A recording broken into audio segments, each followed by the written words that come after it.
Chapter 335. Old Mr. Xiang was confused and he hinted at Madame Xiang with his eyes. Didn't we agree to stand on the same side? Madame Xiang rolled her eyes at him. We didn't agree. Little Tutu is so obedient and soft, which means that Daoist Master Qin was right.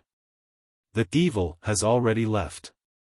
How can I not pamper and protect my granddaughter? Xiangyi slowed down her speech and taught her in detail. Grandma, take out your cell phone first, then click on this orange app and click on the search box at the top.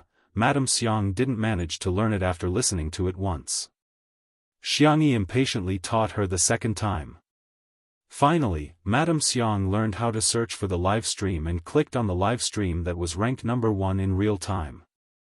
Dear viewers, this rag absorbs water and it's excellent. There are also several colors to choose from.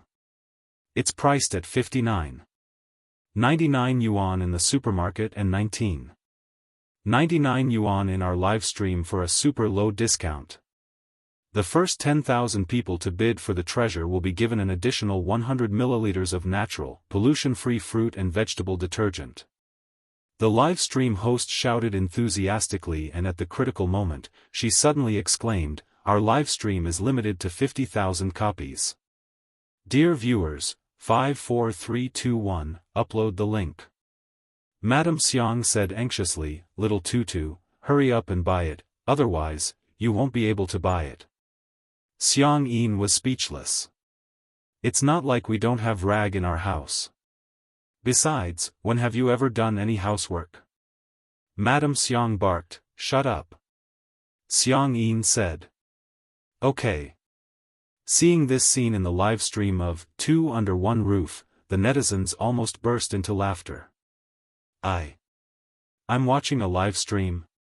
Grandma looks just like the first time I saw a live stream selling goods. Ha ha ha ha ha, I can't take it anymore. Grandma is so cute when she's angry at Grandpa. Grandpa looks fierce, but I didn't expect him to be a henpecked husband. Looking at the interaction between her grandparents, Xiangyi couldn't help but burst into laughter. She followed the live stream's instructions and grabbed the coupons before buying them. The screen showed that the order had been successfully placed. Madame Xiang was overjoyed. Great, great. We've got it. Xiangyi said, "Grandma, it's actually more than 50,000 was just a marketing tactic." Before he could finish his sentence, Shui patted him on the shoulder. The young girl exchanged glances with him, understanding tacitly. As long as Grandma is happy, there's no need to expose her. Then, the host started to show the second product. This is a pair of men's sports shorts. It absorbs sweat and is easy to wear. Original price blah blah blah. Madame Xiang said in disdain, "Little Tutu, isn't there a skip button?" Xiangyi shook her head. However, Xiang Yin was a little anxious. He hollered at the screen, "Why are you speaking so quickly? Kid, speak slowly." He didn't even hear it clearly. The netizens in the live stream, reality, the reality of the world, ha ha ha, does anyone want to go to the streamer's live stream and spam, "Speak slowly"? My sister is the same. She's so obsessed with shopping for herself. When I asked her to buy me socks, she said, "You're not worthy cac." The live stream soon finished describing the product and Xiang Yin was obviously a little tempted. He egged Madame Xiang on. "Old woman, buy it for me." Madame Xiang said leisurely, "It's not like you don't have any pants to wear. It'd be a waste to buy so many." Xiang Yin was speechless. Madame Xiang did it on purpose. After getting along with Xiang Yin for decades, she had a firm grasp of his character. Sure enough, after being rejected by her, Xiang Yin crossed his arms angrily. He didn't want to buy it at first, but when he heard the live stream say that there were only 5,000 pairs left, he couldn't help but poke Xiangyi's arm. It was the kind of touch that caused him to leave immediately. He said arrogantly, "Hey, buy it for me." Chapter 336. Huh? Xiangyi froze in shock. Is Grandpa talking to me? Seeing that she was ignoring him, Xiang Yin said reluctantly, I'll give you money. I won't take advantage of you. A faint smile appeared in Shui's eyes. Madame Xiang turned around and covered her mouth as she snickered. Who was the one who said he was going to ignore little Tutu? How many minutes has it been? Xiangyi snapped back to reality and said, Grandpa, I'll buy it for you now. What color do you want? Xiang Yin humphed and said, black one, it'll go well. He had learned the word go well from Madame Xiang. Women are so troublesome. They've been wearing couple outfits for decades and yet they don't get tired of it. He had no choice but to wear it with her. Xiangyi smiled and said, okay. There were some haters in the live stream. She bought it just like that? She didn't even ask for his size. She's so careless. I'm dying of laughter. What kind of rich and beautiful girl is she? She's trying to please Grandpa with a pair of pants that cost more than 100 yuan. Serves Grandpa right for not liking her. After all, boys are meant to carry on the family name while girls are meant to be outsiders sooner or later. In the next second, Xiangyi said, Grandpa, I remember that you wear XL. Can I buy XXL pants for this pair of pants? It'll be more comfortable if the sweatpants are looser. Xiang Yin muttered softly, at least you still have some conscience. Madame Xiang said smilingly, little Tutu, let me test you. What size shoes do your grandpa and I wear? Xiangyi blurted out without hesitation, Grandma wears 36 and Grandpa wears 43. Our little Tutu has such a good memory. Madame Xiang couldn't help but praise her. You've been meticulous ever since you were young. You're much more considerate than your brothers. Your grandpa and grandma's little jacket while the rest of them are at most military coats. As for your uncle, TSK, he can't even be considered a pair of underpants. Pfft, sure enough, Xiang Yi's uncle was being despised every day. In the live stream. This time, no one indulged the haters and they immediately started retorting. Xiang Yin? Do you know that the Qing dynasty? Do you still value boys over girls? You call this not attentive? Anyway, I don't even know how big my grandparents were. Those who are against Sister E, ask yourselves, do you have the patience to accompany the elderly? Do you have the patience to teach them how to use the internet over and over again? Xiangyi accompanied the two elders to watch the live stream and bought a lot of things. However, this streamer did not expect that in just 10 minutes, 1 or 2 million people would flood into his live broadcast room. There wasn't a lot of traffic in the morning, but to be able to reach this number meant, he was on fire. However, the streamer was confused. He did not understand how he became so popular. Moreover, there was a group of people in the live broadcast room who were spamming something like, speak slowly. What kind of joke was this? Is this a new type of internet slang? The clip of Xiangyi teaching her grandparents how to watch the live broadcast was also edited and posted on a video website. Unexpectedly, it became popular. In just a few hours, the number of likes had exceeded 200,000 and the number of shares had reached tens of thousands. Ah, this video is so nice. You speak better than me. He posted it in the family group chat. My mom and aunts have learned to watch live streams and shop online. My grandparents said that this girl is beautiful and kind-hearted. Judging from the way she looks at me, I suspect that Sister E is their biological granddaughter. It was also from this day onwards that Xiangyi began to gain a large number of middle-aged and elderly mother fans, milk powder fans, and milk powder fans. Her popularity soared. When her grandparents were satisfied with the shopping, Xiangyi finally turned off the live stream on her cell phone. Madame Xiang said softly, Old rabbit, look, little Tutu has returned to her original self. Xiang Yin said awkwardly, I haven't forgiven her yet. Does she think she can coax me with such a simple method? She only managed to coax 1% of me. Humph. Chapter 337. Xiang Yin stole a glance at Xiangyi, only to discover, Shui handed him a bottle of water and even took the initiative to unscrew the cap. Xiang Yin squinted and fixed his gaze on her. She was quite pleasing to the eye just now, but now, she's so annoying. However, Madame Xiang mistakenly thought that the two of them were in a relationship. Perhaps because of Li Jianyu and old Zhang, she was more and more satisfied with Shui. In the manner. Xianxia slept until 9 o'clock in the morning, which was a rare indulgence for him. According to his habit, he read the financial headlines while drinking black coffee, and then glanced at the stock charts. Immediately afterwards, Xianxia began to process his emails. Although he was on vacation, there were still some things that he had to take care of. Halfway through replying to the English email, his cell phone vibrated. He picked it up to take a look, only to see that it was a message from Guardian of the best Xiang Yi in the world. Guardian, sorry to disturb you, I've sorted out the details of the case and sent them to you. Can I send the document to you directly on WeChat? Xianxia expressed assent.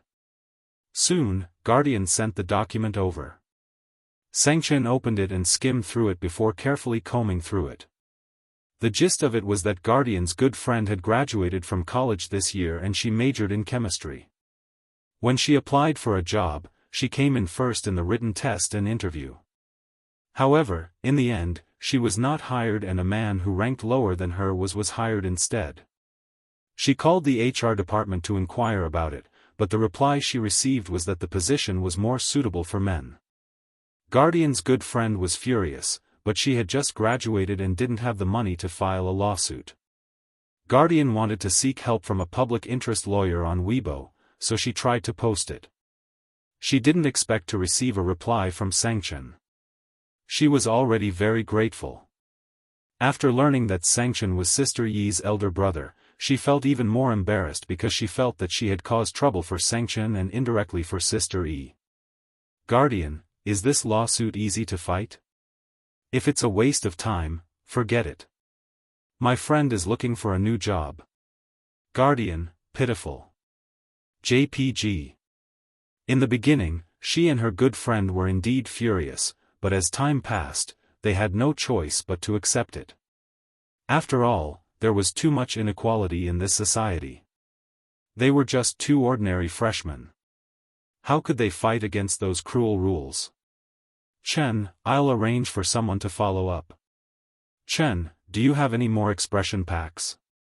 The Guardian on the other end of the screen was stunned for a moment. Only then did he realize that the emoticon she had just sent was made from Sister Yi's GIF.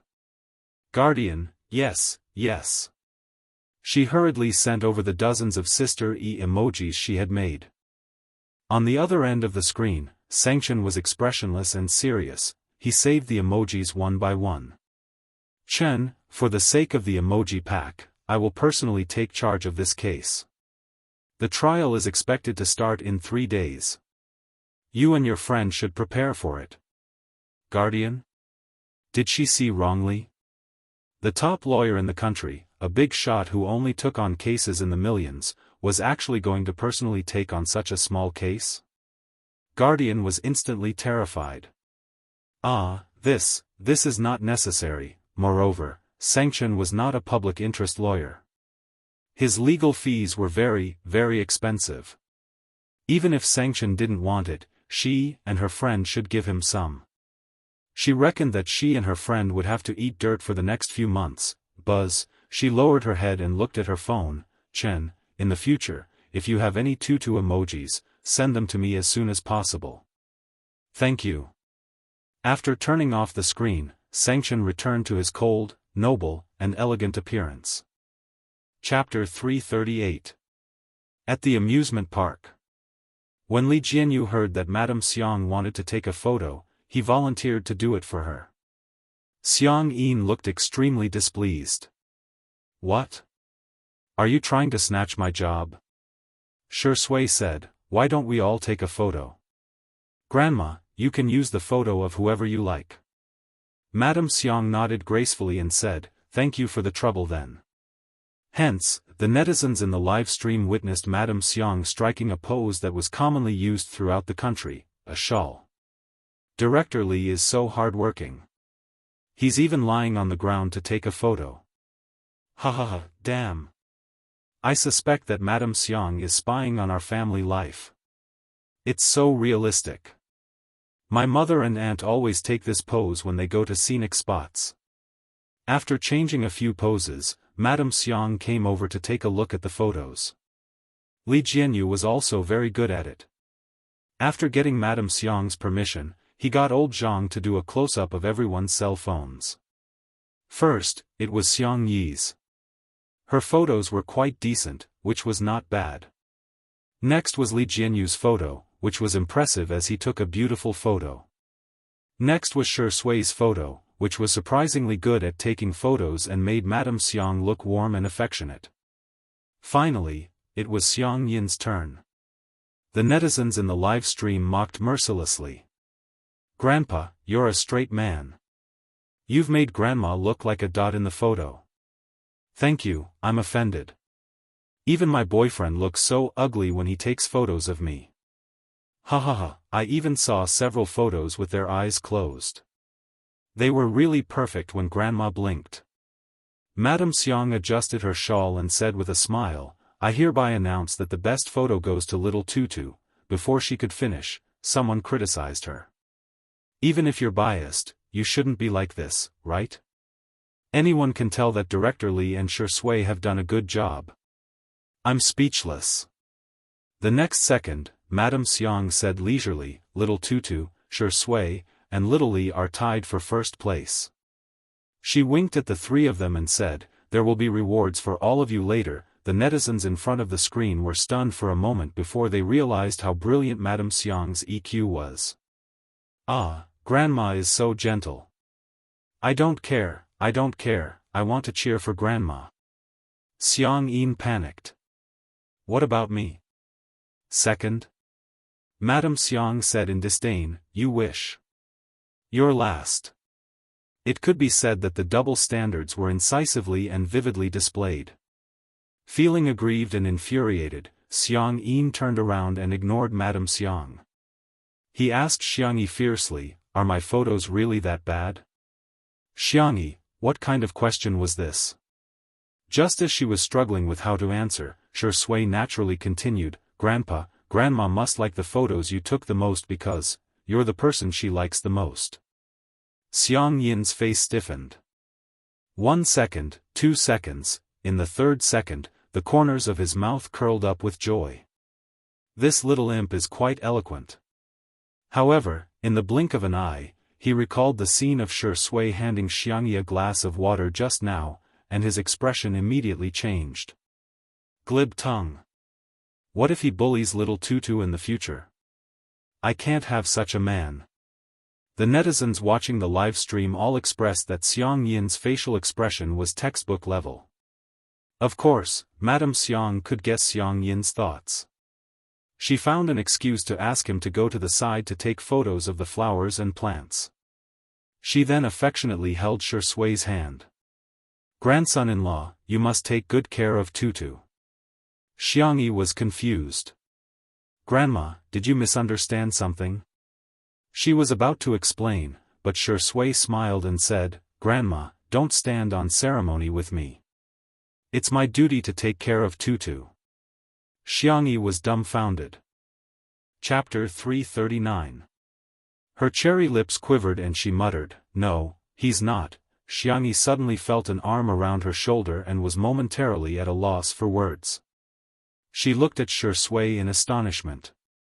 Shi Sui's expression remained the same as he leaned over and whispered a few words into her ear. Xiang Yi was speechless. Shi Sui said that since Grandma was so happy, he didn't want to disappoint her and said that he could reluctantly pretend to be her boyfriend. It sounded like he was being considerate of her and Grandma, but Xiang Yi felt that something was amiss. The fans who were watching the live stream were flabbergasted. This is the ugly husband meeting the parents, right? Ugly? Mind your words, how is our Shi Sui ugly? Official announcement? Shi Sui didn't deny that Grandma called him her grandson-in-law, which means he's acquiescing. Madame Xiang couldn't help but cover her mouth and snicker when she saw how harmonious and intimate the two of them were. Seems like my dear Tutu and her grandson-in-law have a good relationship. Madame Xiang thought that it was good for girls to be in a relationship a few times as they would become more mature when it came to relationships. Xiang Yin, who was standing nearby, saw it. His eyes were about to pop out of their sockets and he hollered, "Rascal! Get your hands off me! Get them off me!" Xiang Yi shuddered in shock.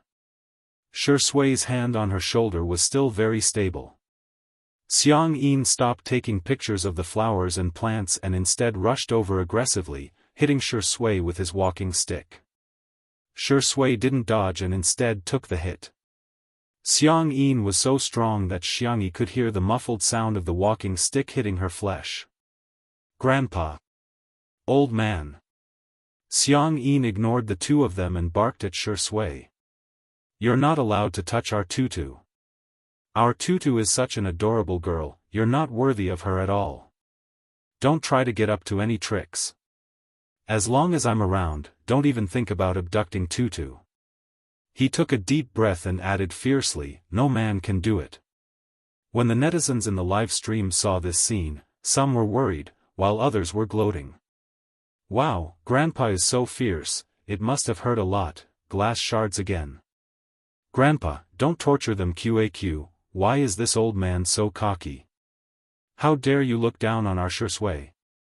Please, your granddaughter is the one who doesn't deserve it." That's great, please break them up. I've long disliked the vase fairy. Why does she get all the good things? She should just die alone as an old nun. Hee, even Li Jianyu thought that Shi Sui was going to fail this time. As a director, especially a variety show director, he was very good at reading people's eyes. Artistes who used a love script to act and those who truly liked someone were completely different. He had long seen through Shi Sui's feelings for Sister Yi. Shi Sui has been too careless this time. She had improved Madame Xiang's impression of her but caused Xiang Yi's grandfather to detest her greatly. That was simply not worth the loss. Unexpectedly, before Xiang Yi's grandfather swung his cane again, Xiang Yi pulled Shi Sui back with one hand and grabbed Xiang Yi's cane with the other. "Grandpa, you've misunderstood, I'm not going to his house." Xiang Yi's grandfather hollered, "Do you still want him to marry into our family?" Madame Xiang coughed lightly and said, "It's not impossible." Xiang Yi's grandfather flew into a rage. "I don't agree to this marriage." He straightened his back and waited for Xiang Yi to promise him that she would draw a clear line between her and Xiang Yi. In the next second, Xiang Yi swallowed her saliva and ran away with Shi Sui. The netizens were dumbfounded. Xiang Yi's grandfather was speechless. "What? You want to elope?" Chapter 340. Xiang Yi and Shi Sui were running so fast that Li Jianyu and old Zhang chased after them for a long time but still couldn't catch up. Instead, they were exhausted. "Oh my God, I can't take it anymore, I'm exhausted," Li Jianyu said, panting heavily. Old Zhang was carrying equipment that weighed dozens of kilograms and was so tired that he couldn't speak. Li Jianyu leaned in front of the camera and said, "Hee, maybe you guys want to see the two of us continue the merry-go-round?" The netizens were appalled. "Ah, go away. You're so ugly. Shi Sui Sister Yi, you're so beautiful. Director Li, you're so ugly. Sui, perform a 360-degree Thomas spin for Daddy and I'll forgive you." Li Jianyu was quite good at controlling the situation. Amidst the laughter, he temporarily turned off the live stream. He muttered to himself, "Daddy sure is indeed Daddy sure. He's able to turn the tables and show off, so what if I offend Xiang Yi? So what if I get beaten up? I got Sister Yi." On the other hand, after making sure that they were far enough away, Xiang Yi breathed a sigh of relief and said, "You scared me to death, Grandpa is so fierce." She felt that if they didn't leave now, Grandpa would break Shi Sui's legs. Shi Sui ran with her for such a long distance but his breathing was not irregular at all. In fact, he was even in the mood to tease her. Sister E, hand. Xiangyi hurriedly let go of his hand as if she had been electrocuted. Don't get me wrong, I'm just afraid that you'll get beaten up by Grandpa. Yes, I know. Meeting the man's smiling eyes, Xiangyi suddenly had a feeling of discomfort. Ahem, I'll call Grandma and then we'll go pick up Xiaonaofu. Okay. Xiangyi went to the side to make a call. Shui could vaguely hear her acting coquettishly. When she was acting coquettishly, her voice was gentle and soft, but it was sweet. However, when she returned to his side, she regained her composure and said, Grandma said that she would help me coax Grandpa. But then again, why do the two of them think that we're in love? The girl was confused. The actor who had caused the misunderstanding to deepen didn't change his expression. Maybe it's because my brother is too likable. Xiangyi, ? Don't you know that you have to make an appointment to go on a blind date with your brother during the new year? Xiangyi. She was shocked. Shui. Ah no, I'm no longer a fan. I'm not fit to be a fan. Is Shui that popular in the matchmaking market? No wonder Grandma liked him so much. She was curious. What does it feel like to go on a blind date? Is there really such a weirdo as described on the internet? Nan had previously shared a love gossip post with her, scolding those top-notch blind dates. Shui, do you want to know? He chuckled softly. Next New Year, how about I give you a walk-in experience? Xiangyi thought he was joking and said, it's not right to cut in line. Why don't I line up? Shui stopped in her tracks. Then, as if nothing had happened, she caught up with her. Okay, I'll call you when it's your turn. At the Logic Esports base. Xiangyi and the rest arrived at 11 o'clock. Apart from Xiaonaofu, who was still alive and kicking, no one else had woken up. At this moment, in the living room, Xiangyi stared at the huge cat tree, the luxurious cat villa, and the rich cat playground and fell into deep thought. Did I treat Xiaonaofu too badly? Brother and the rest are too nice to Xiaonaofu. She somehow felt like a poor child who had gone to a rich relative's house to be pampered. Hearing the footsteps, Xiaonaofu turned around and wagged its tail excitedly before scurrying towards Xiangyi. Oh stupid woman. I want a hug. I want a kiss. All of a sudden, a pair of large hands grabbed the back of Xiaonaofu's neck and raised it in front of him, smiling lazily. Xiaonaofu, long time no see. Do you want a kiss with your brother? Get lost, damn it. Chapter 341. Shui's peach blossom eyes curved slightly as a playful smile flashed across his face. He leaned down and pretended to kiss Xiaonaofu. His pale thin lips were getting closer and closer to Xiaonaofu, meow meow meow. Xiaonaofu stretched out its chubby paws and desperately blocked Shui's lips, not allowing him to get any closer. Shui's eyes flashed with a sinister light as he slowly retreated. Xiaonaofu breathed a sigh of relief. Woo, this Huhu has protected his innocence. Suddenly, Shui made a sound of surprise. Sister E, do you think Xiaonaofu is bald? Xiangyi leaned over to take a closer look and said worriedly, it seems to be a little. The fur on the top of Xiaonaofu's head was obviously thinner than the rest of his body. Just how long has fourth brother been stroking me in these few days? Xiaonaofu's eyes widened as it raised its paws and rubbed its head. Did this Huhu's fur really become thinner? Then wouldn't it become a bald tiger? Unexpectedly, what greeted it was a sudden kiss from Shui. With a soft, pop sound, the man's lips were imprinted on Xiaonaofu's cheek. Xiaonaofu, rumble, the whole world began to collapse. It was as if it had been struck by lightning as it stared blankly at Shui. TSK, why are you shedding fur?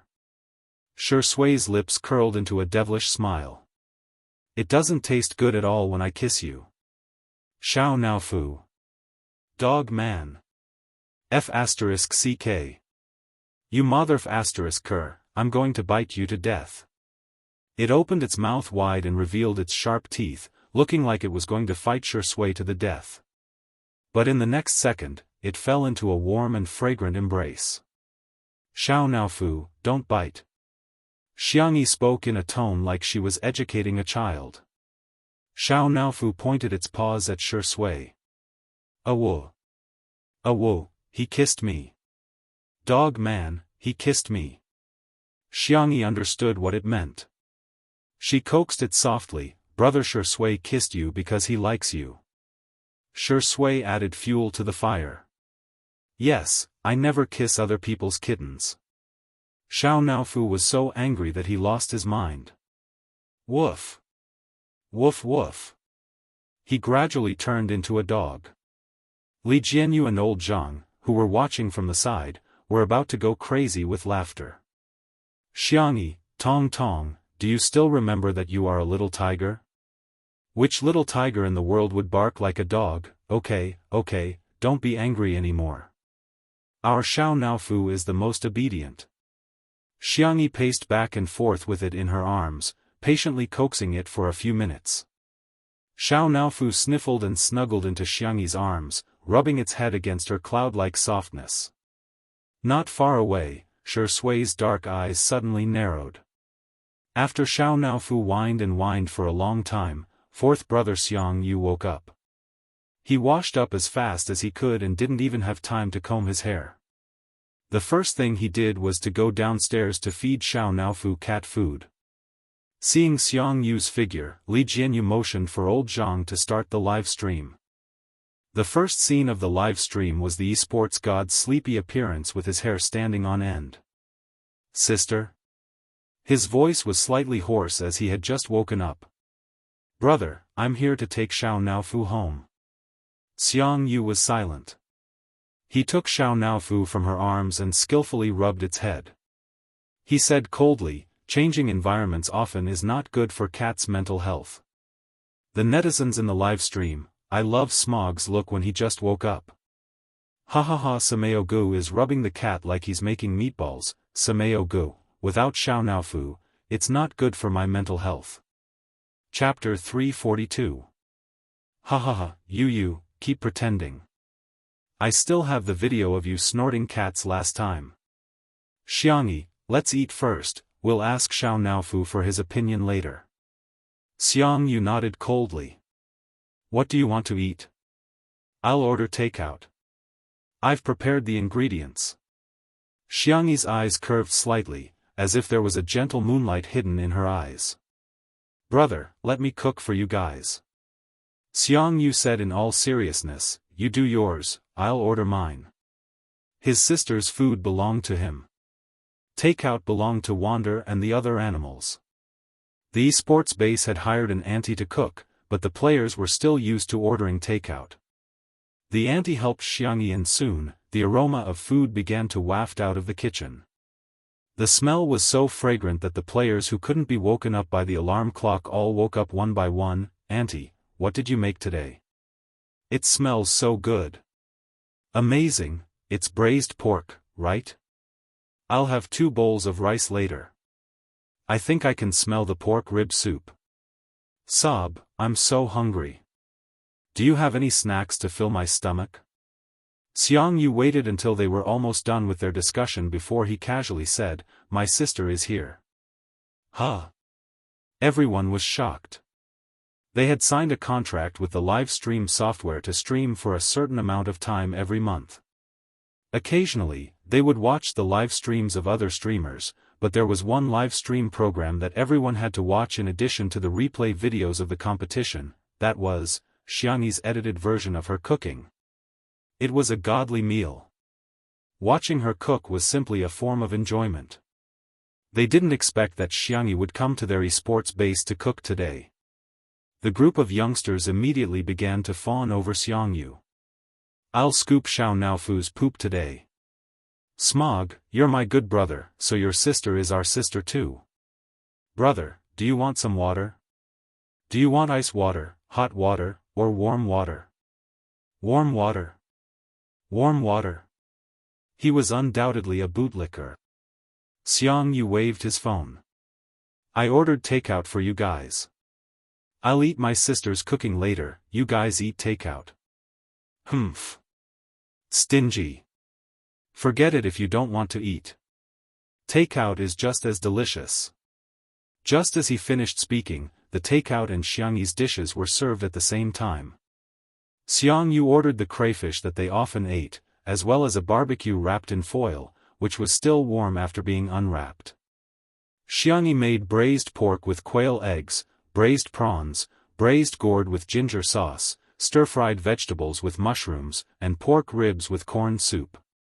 The main dish was curry chicken omelette rice. I made a few home-cooked dishes. Have a taste and see if you like them, Xiangyi said gently. Wander and the others first tasted the crayfish and barbecue. Then, under Xiangyu's murderous gaze, each of them took a bite of Xiangyi's food. The braised pork was fatty but not greasy. It was soft after being stewed. The fried quail egg had a texture similar to that of a tiger's skin. It was full of sugar-colored syrup. The prawns were light red and glossy, fresh, salty and slightly sweet. The sponge gourd was refreshing and delicious, tender and fragrant. The omelette rice mixed with curry, the unique spiciness of curry and the tender and smooth egg skin were a perfect match. There was nothing more blissful than scooping a big mouthful into one's mouth. This is too good. Eat. Eat. Eat. Delicious. So delicious.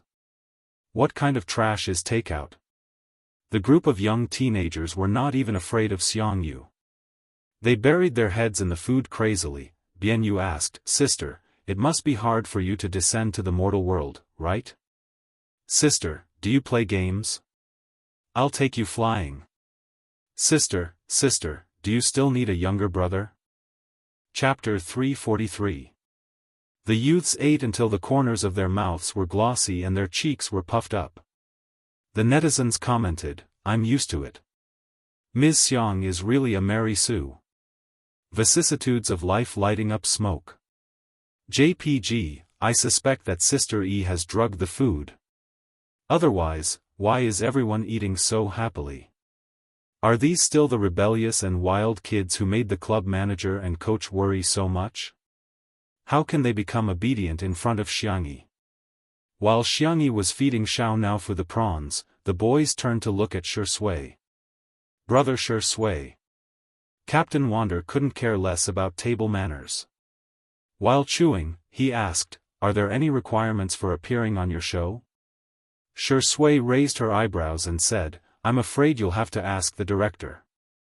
Wander looked at Li Jianyu and asked, "Uncle, can we appear on your show?" Li Jianyu was confused. "I'm only 2 years older than Shui.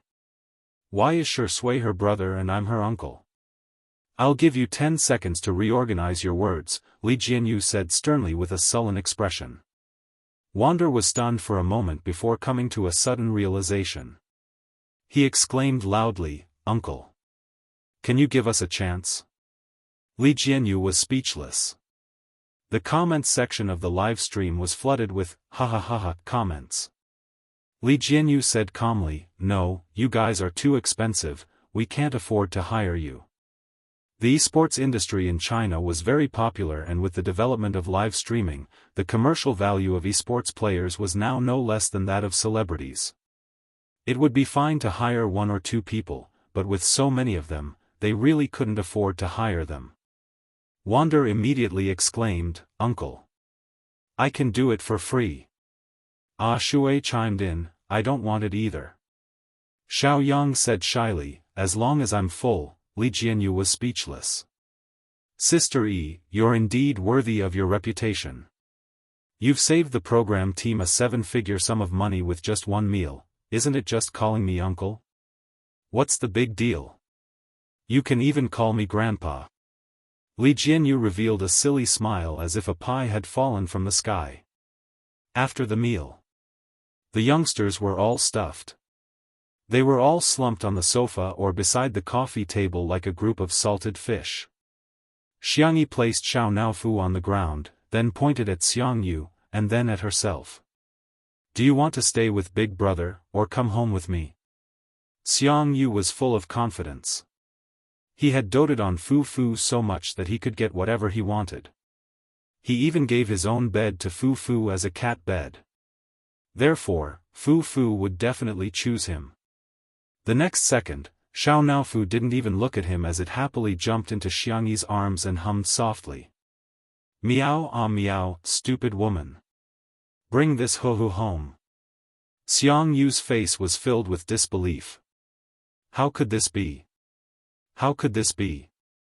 Was the love that Fu Fu had for him all these years all fake? Coincidentally, the camera gave him a close-up, and the netizens in the live stream couldn't stop laughing. So love will disappear, right?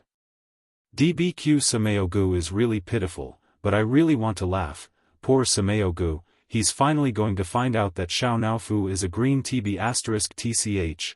Xiangyi carried Xiao Naofu in her arms and got ready to leave. Wait!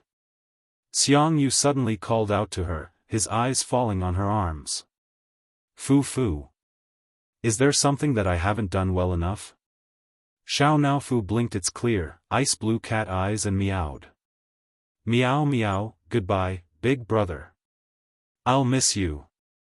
Xiangyu gazed at it deeply and said in a low voice, Fu Fu, I'll come and see you.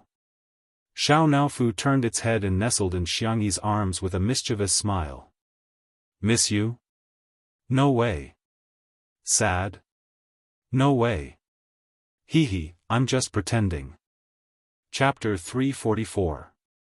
This scene was completely recorded by the camera. Li Jianyu's original intention was to film Smog and Cat 2.0, but to his surprise, he managed to capture the scene of the scumbag Xiao Naofu. Green tea Xiao Naofu, scumbag cat.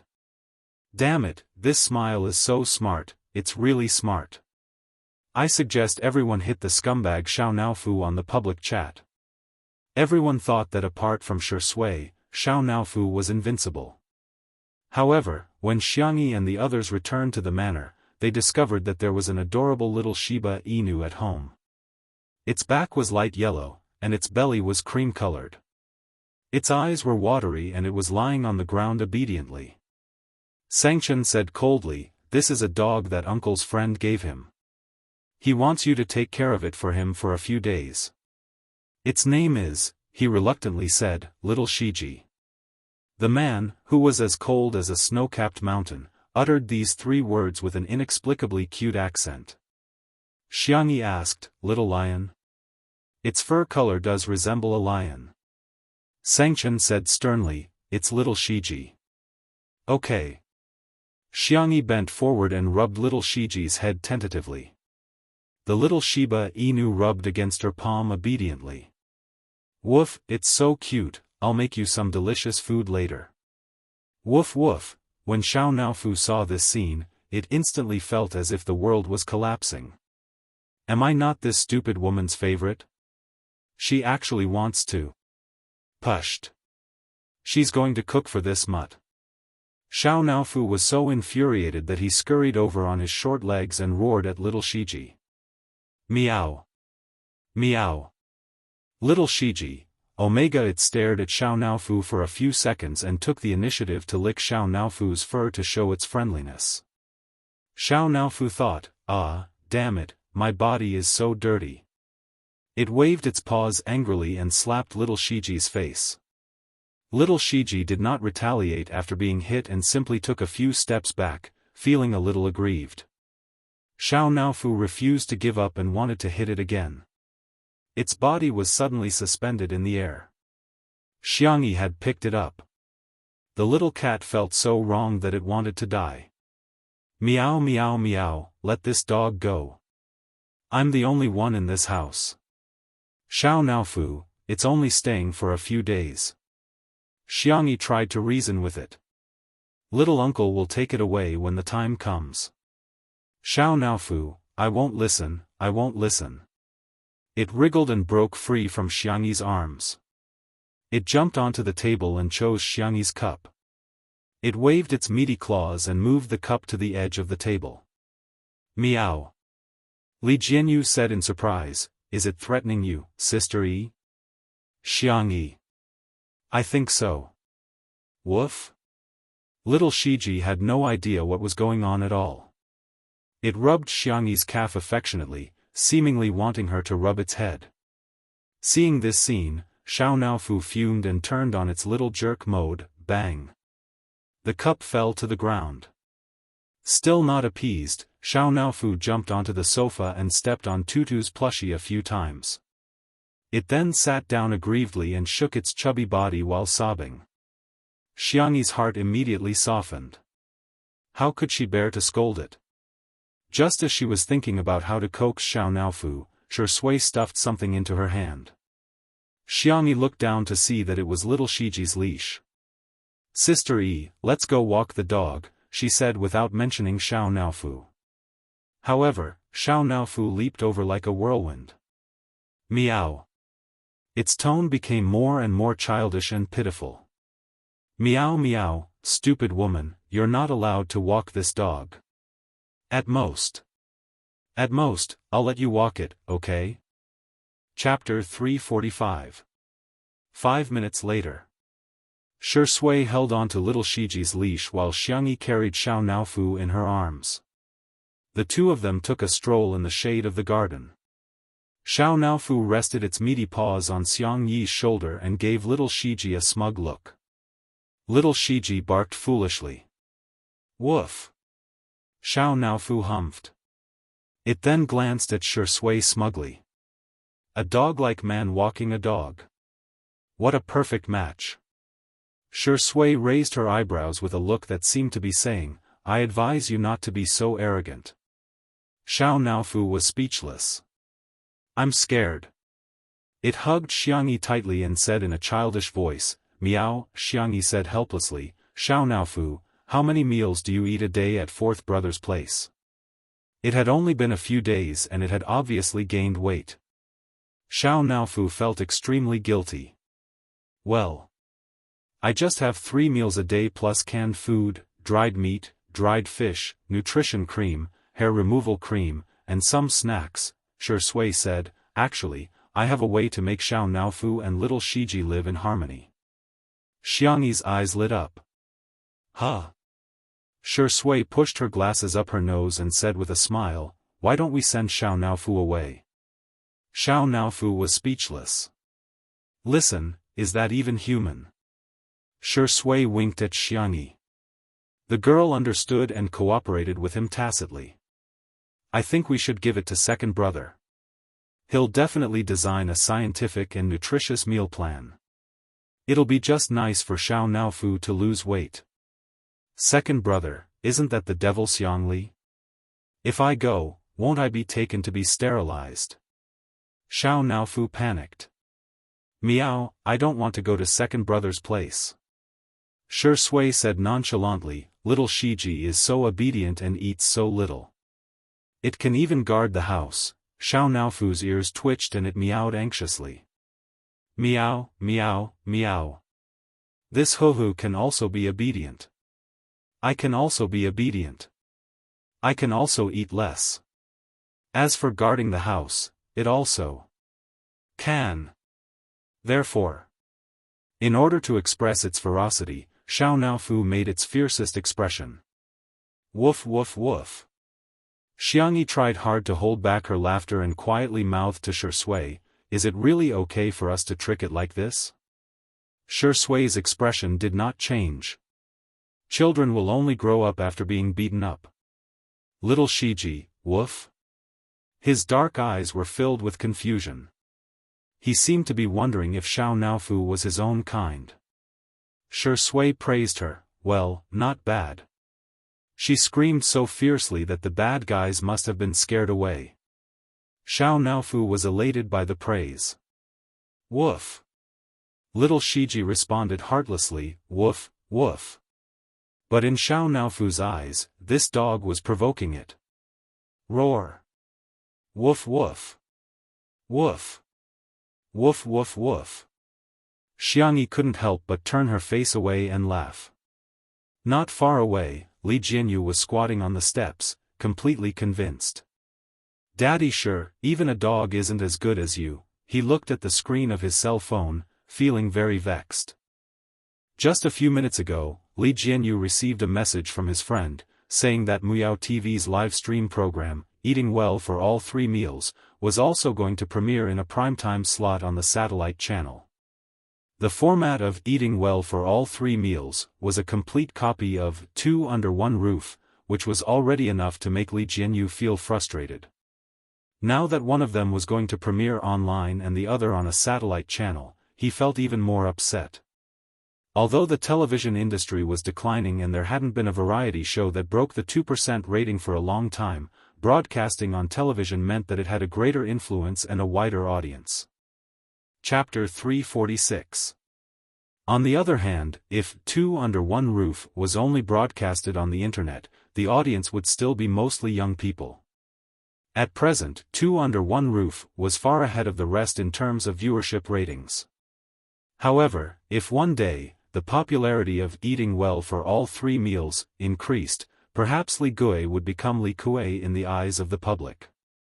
Are the efforts of the production team, Shi Sui, and Sister Yi going to go down the drain just like that? On Friday, the thing that Li Jianyu was most worried about happened. Eating Well for All 3 Meals premiered on Muyao TV and other major online platforms during the prime time slot at 8 o'clock. Due to the novel theme, Zhuo Yi, who was a martial arts star, and Jiang Yun, who was a famous singer with countless hit songs, the viewership ratings exceeded 1.8% within 10 minutes of the broadcast. This was almost the highest viewership ratings for a domestic variety show in the past 3 years. In terms of online viewership, Eating Well for All 3 Meals was also ahead of Two Under One Roof, and the gap between them seemed to be widening. Gradually, some negative comments began to appear on the internet. Eating Well for All 3 Meals is so interesting. I strongly recommend it, but what the hell is Two Under One Roof? Is it plagiarism? Muyao TV is awesome. This is the first time that our whole family can watch a variety show together. Two Under One Roof is so disgusting. They're just following the trend. Zhuo Yi and Jiang Yun have been married for so many years, but they're still so sweet. This is what love looks like at its best.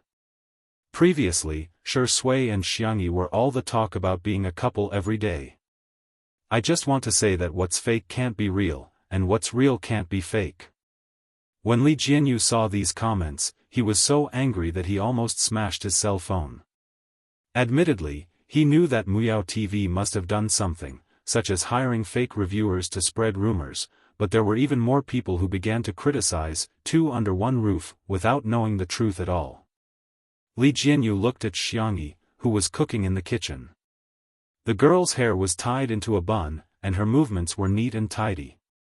Shi Sui, who was beside her, although one of her arms was injured, she was still helping out, such as passing things or interacting with the netizens.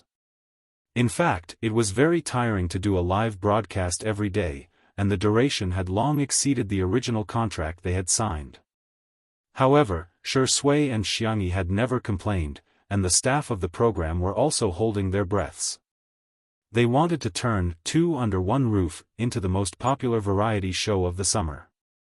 But, what should he do now? Li Jianyu was at a loss. It wasn't that he hadn't thought of having Two Under One Roof broadcast on TV, but he had been working at Muyao TV for so many years, so his connections were limited. He was just a variety show director, and he didn't have much say in it. The higher-ups of other satellite TV stations were not people he could come into contact with. Not good, Director Li. The assistant ran over in a low voice and showed him the comments in the live broadcast room. Li Jianyu's expression changed drastically. Is this the show that plagiarized Eating Well for All 3 Meals? Jiang Yun, is cooking and you're cooking too? Have some shame.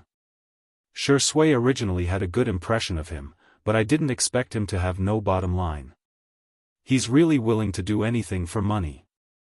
I'm dying of laughter. They're a real couple, and that's called showing off their love. They're not lovers at all, yet they're still trying to hype things up. They're really imitating others, someone in the live broadcast room tried to explain, but the new viewers didn't listen at all. They left after scolding, and then new viewers flooded in. Li Jianyu couldn't help but curse. The assistant was worried. "Director Li, what should we do now? If this goes on, the reputation of our show will be ruined." All of a sudden, the crisp sound of high heels could be heard from afar. Chapter 347. Duh, duh, duh.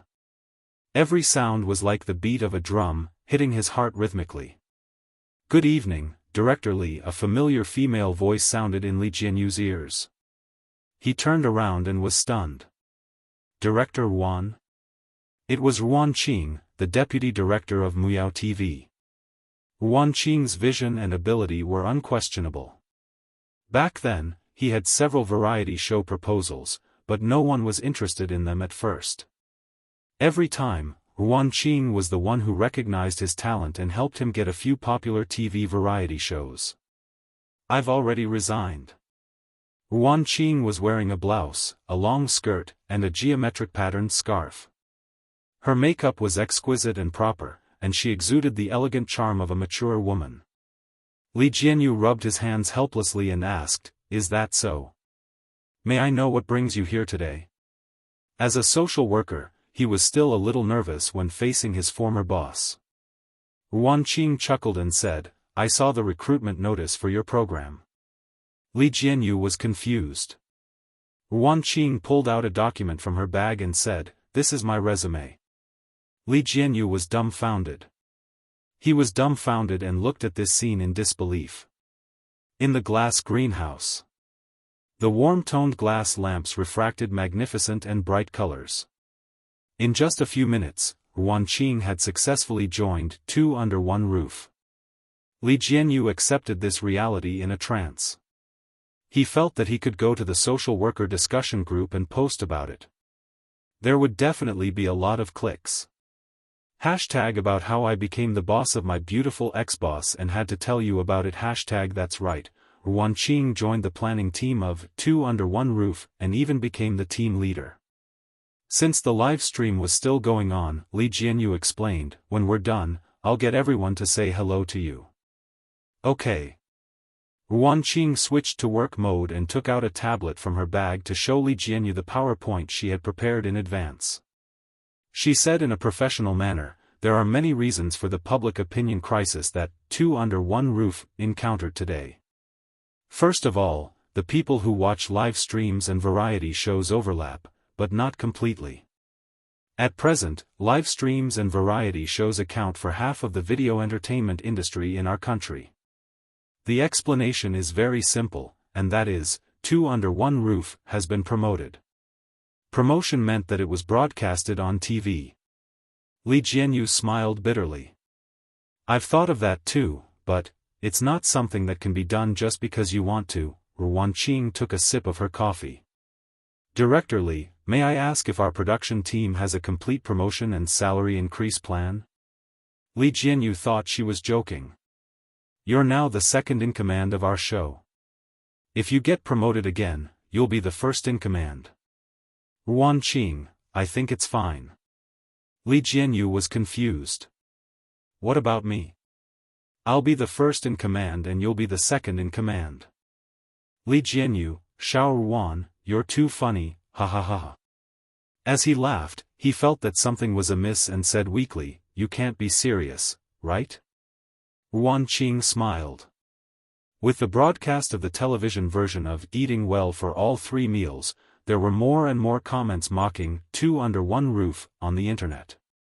TSK, the online premiere of Eating Well for All 3 Meals, has already exceeded 18 million views. Two Under One Roof only has 50 million views. What a joke. When Shui was still a newbie, she spoke rudely to our best actor Zhua. She's a junior who doesn't know how to be polite. Sooner or later, she'll be beaten up. What live stream has more than 10 million online viewers? I think half of them are just rubbish. If it's really that impressive, how can it be an online variety show? Chapter 348. People tend to have preconceived notions. Now that everyone saw Eating Well for All 3 Meals on TV, they naturally thought that eating well for all 3 meals was the real thing and 2 under 1 roof was a fake. As for which variety show aired first and whose idea came first, they didn't even bother to check at all and simply began to criticize. Zhuoyi's fans, in particular, had been clinging on to Shui. When Shui first debuted, she had collaborated with Zhuoyi in a movie and it was revealed that a newcomer had spoken rudely to a senior and was suspected of being arrogant. Later, Zhuoyi won double Best Actor awards and kept mocking Shui about it. However, later on, Shui won triple Best Actor awards and was the youngest person in the entertainment industry to win the Grand Slam Best Actor awards. Hence, Zhuoyi's fans didn't dare to criticize her. Until today, this old grudge was brought up again. At 9:00, the live stream ended. Li Jianyu gathered the staff in the yard and introduced Ruanqing to everyone. "This is Sister Ruan, my boss."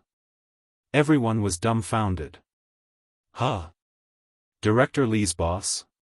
Li Jianyu said bitterly. "In short, Sister Ruan is now in charge of the planning and public relations of our program. You just have to remember that she's the boss of our program." He felt that this title would also go viral on the social media forum. #Hello everyone, I'm the boss, I found myself a boss. Although everyone was dumbfounded, they still greeted Ruanqing in a friendly and obsequious manner. "Hello, Sister Ruan. Sister Ruan, when can we get a raise?" "Sister Ruan, I want to report Director Li and old Zhang for secretly eating chicken." Most of the people in the program were young people. Although life was a little tough, everyone had something to aspire to and the atmosphere was particularly good. Ruanqing naturally had no problem dealing with such a situation. However, she was used to the scheming in Muyao TV, but in the face of such simple and pure enthusiasm, she was at a loss for what to do. "Do you want to have supper?" At the door of the villa, Xianxia poked her head out and asked. "I cooked some preserved egg and lean meat porridge." Everyone was eager to eat and looked at Ruanqing eagerly. Ruanqing didn't put on airs and said with a smile, "Go ahead." Everyone cheered in unison and swarmed into the kitchen. After a while, Xianxia came out with porridge and side dishes. Shui was with her. Shui had dealt with Ruanqing before, so she took the initiative to greet her. "Sister Ruan." Ruanqing nodded in acknowledgement, and her gaze shifted to Xianxia. The girl's temperament was calm, and her dimples were shallow when she smiled. "Hello, Sister Ruan." "Hello, Miss Xiang." Xianxia asked, "Do you want to try supper?" Ruanqing, "Then I'm in for a treat." They sat down in the pavilion. Ruanqing tasted the porridge and suddenly paused. She seemed to have understood something. Xiangxi's cooking was indeed delicious. But, apart from that, there was something else. It was an irresistible warmth. Perhaps coming here was the right choice. 10 minutes later. The haters were flaming, 2 under 1 roof the most. The official Weibo account of Nanqing TV suddenly posted a Weibo post. Nanqing TV tomorrow night at 8:00 p.m. on Saturday, stay tuned to Nanqing TV to watch the first episode of the first season of the first domestic live streaming variety show. Be there or be square. The official Weibo account of 2 under 1 roof immediately reposted the Weibo post, causing a huge uproar online. What the heck? Who's laughing at 2 under 1 roof? Does your face hurt? Nanqing TV is an official TV channel. Ah, this is amazing. Chapter 349. Hahaha, this YWLR fan is proud and elated. No matter how awesome Muyao TV is, it's just a local TV station. Nanqing TV is an official TV station. This is the prestige. In the Muyao TV group chat. After Nanqing Satellite TV posted that Weibo, the group immediately held a video conference. The station head flew into a rage. What the hell is going on? Why would Ruanqing join 2 under 1 roof? How did two under one roof get Nanjing Satellite TV's resources? For a moment, no one dared to speak. After a long silence, someone said in a low voice, "I heard that Wan Qing has been in contact with people from Nanjing Satellite TV recently. I heard about it too." When the station head heard this, he almost died from anger. "Then why didn't you say so earlier?" Of course, they all felt that Wan Qing was just a woman. What could she do? That was an official satellite TV station. Would they care about a woman like her? They thought that Wan Qing at most wanted to work in Nanjing Satellite TV and be a small leader. Who would have thought that she actually reached a cooperation with Nanjing Satellite TV? Eating well for all 3 meals was never as popular as Two Under One Roof. Even if their production team had arranged all kinds of scripts for Zhuo Yi and Jiang Yun to show off their love, quarrel, and fight with the guests, the number of viewers would never exceed 10 million. The popularity of the last live variety show, Heartbeat, had plummeted. It was only supported by the die-hard fans of the guests. The sponsors were all eager to get back their previous investments, let alone increase their investment.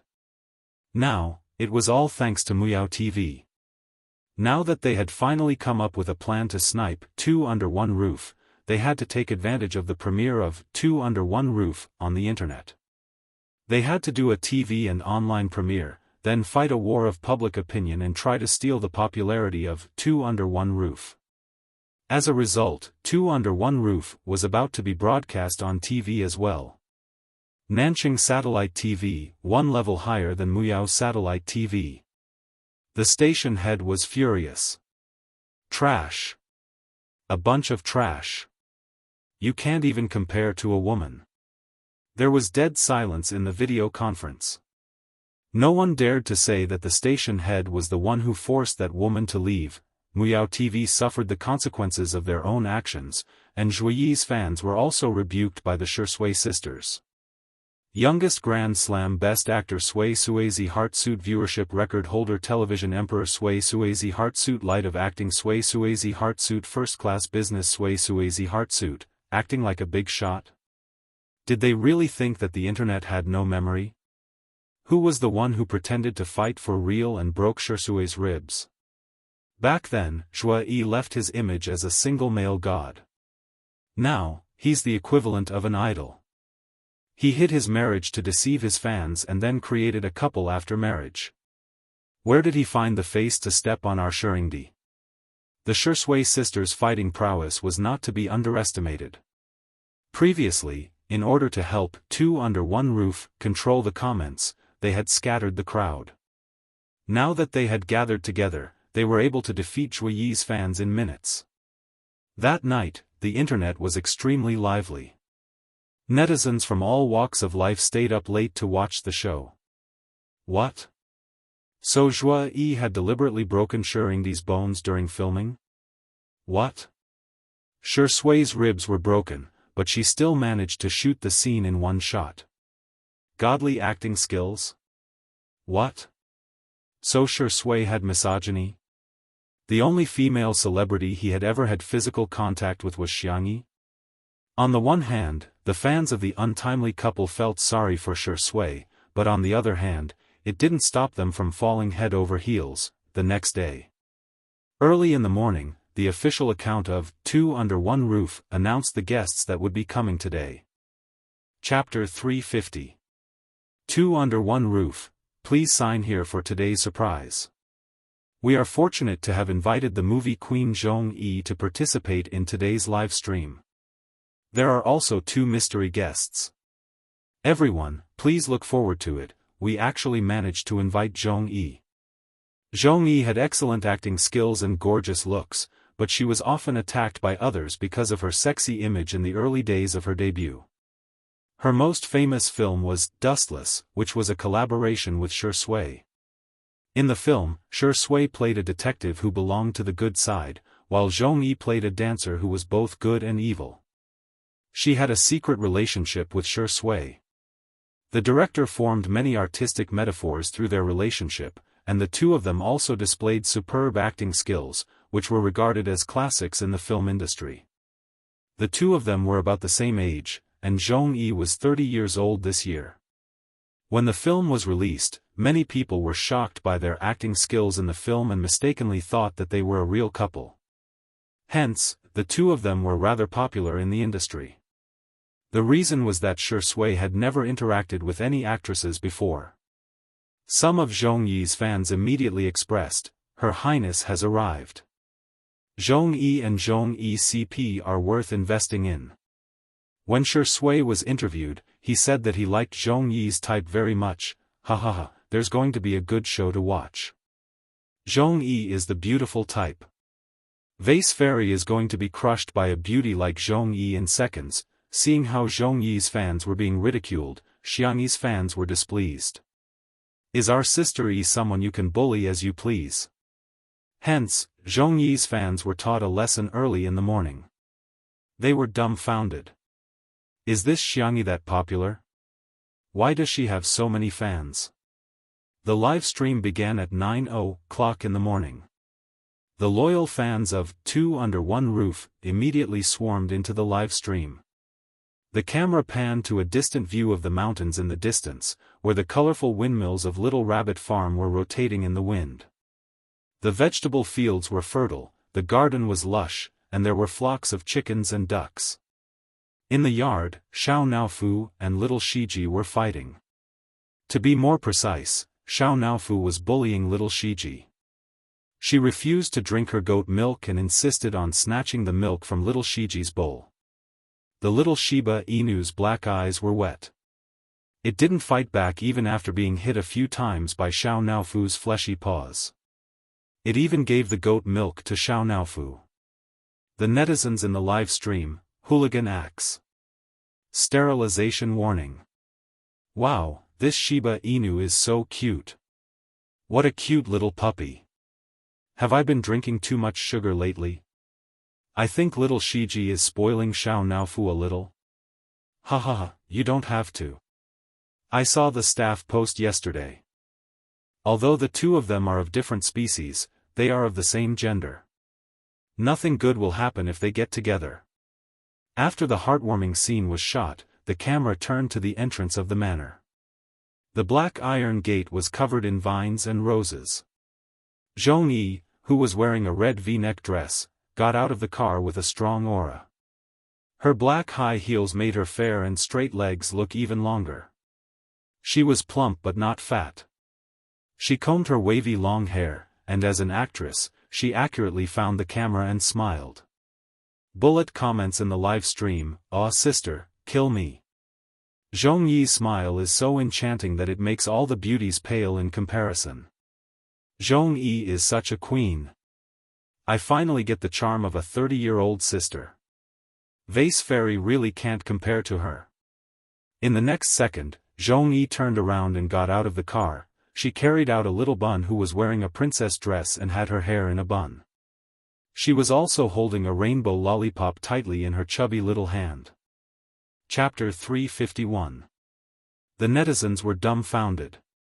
What the hell? Where did this child come from? Someone asked, could it be Zhong-yi's baby? As soon as the bullet screen was posted, Zhong-yi's fans immediately burst into laughter. Please don't spread rumors. You can eat whatever you want, but you can't say whatever you want. Smile, how did you know? Did you deliver her baby? If not, then shut up, okay? The production crew was also dumbfounded. However, Ruan Qing was present and made a few gestures to Li Jianyu. Li Jianyu coughed and picked up the microphone to greet Zhong-yi from behind the camera. Zhong-yi, welcome to Two Under One Roof. I wish you a happy day. He didn't mention the child because he didn't want to make Zhong-yi feel awkward. Zhong-yi nodded. Hello, everyone. She looked at the little bun in her arms with a gentle gaze. This is my daughter, Jiang. The production crew was speechless. The netizens were speechless. The corners of Li Jianyu's mouth twitched. What kind of luck is this?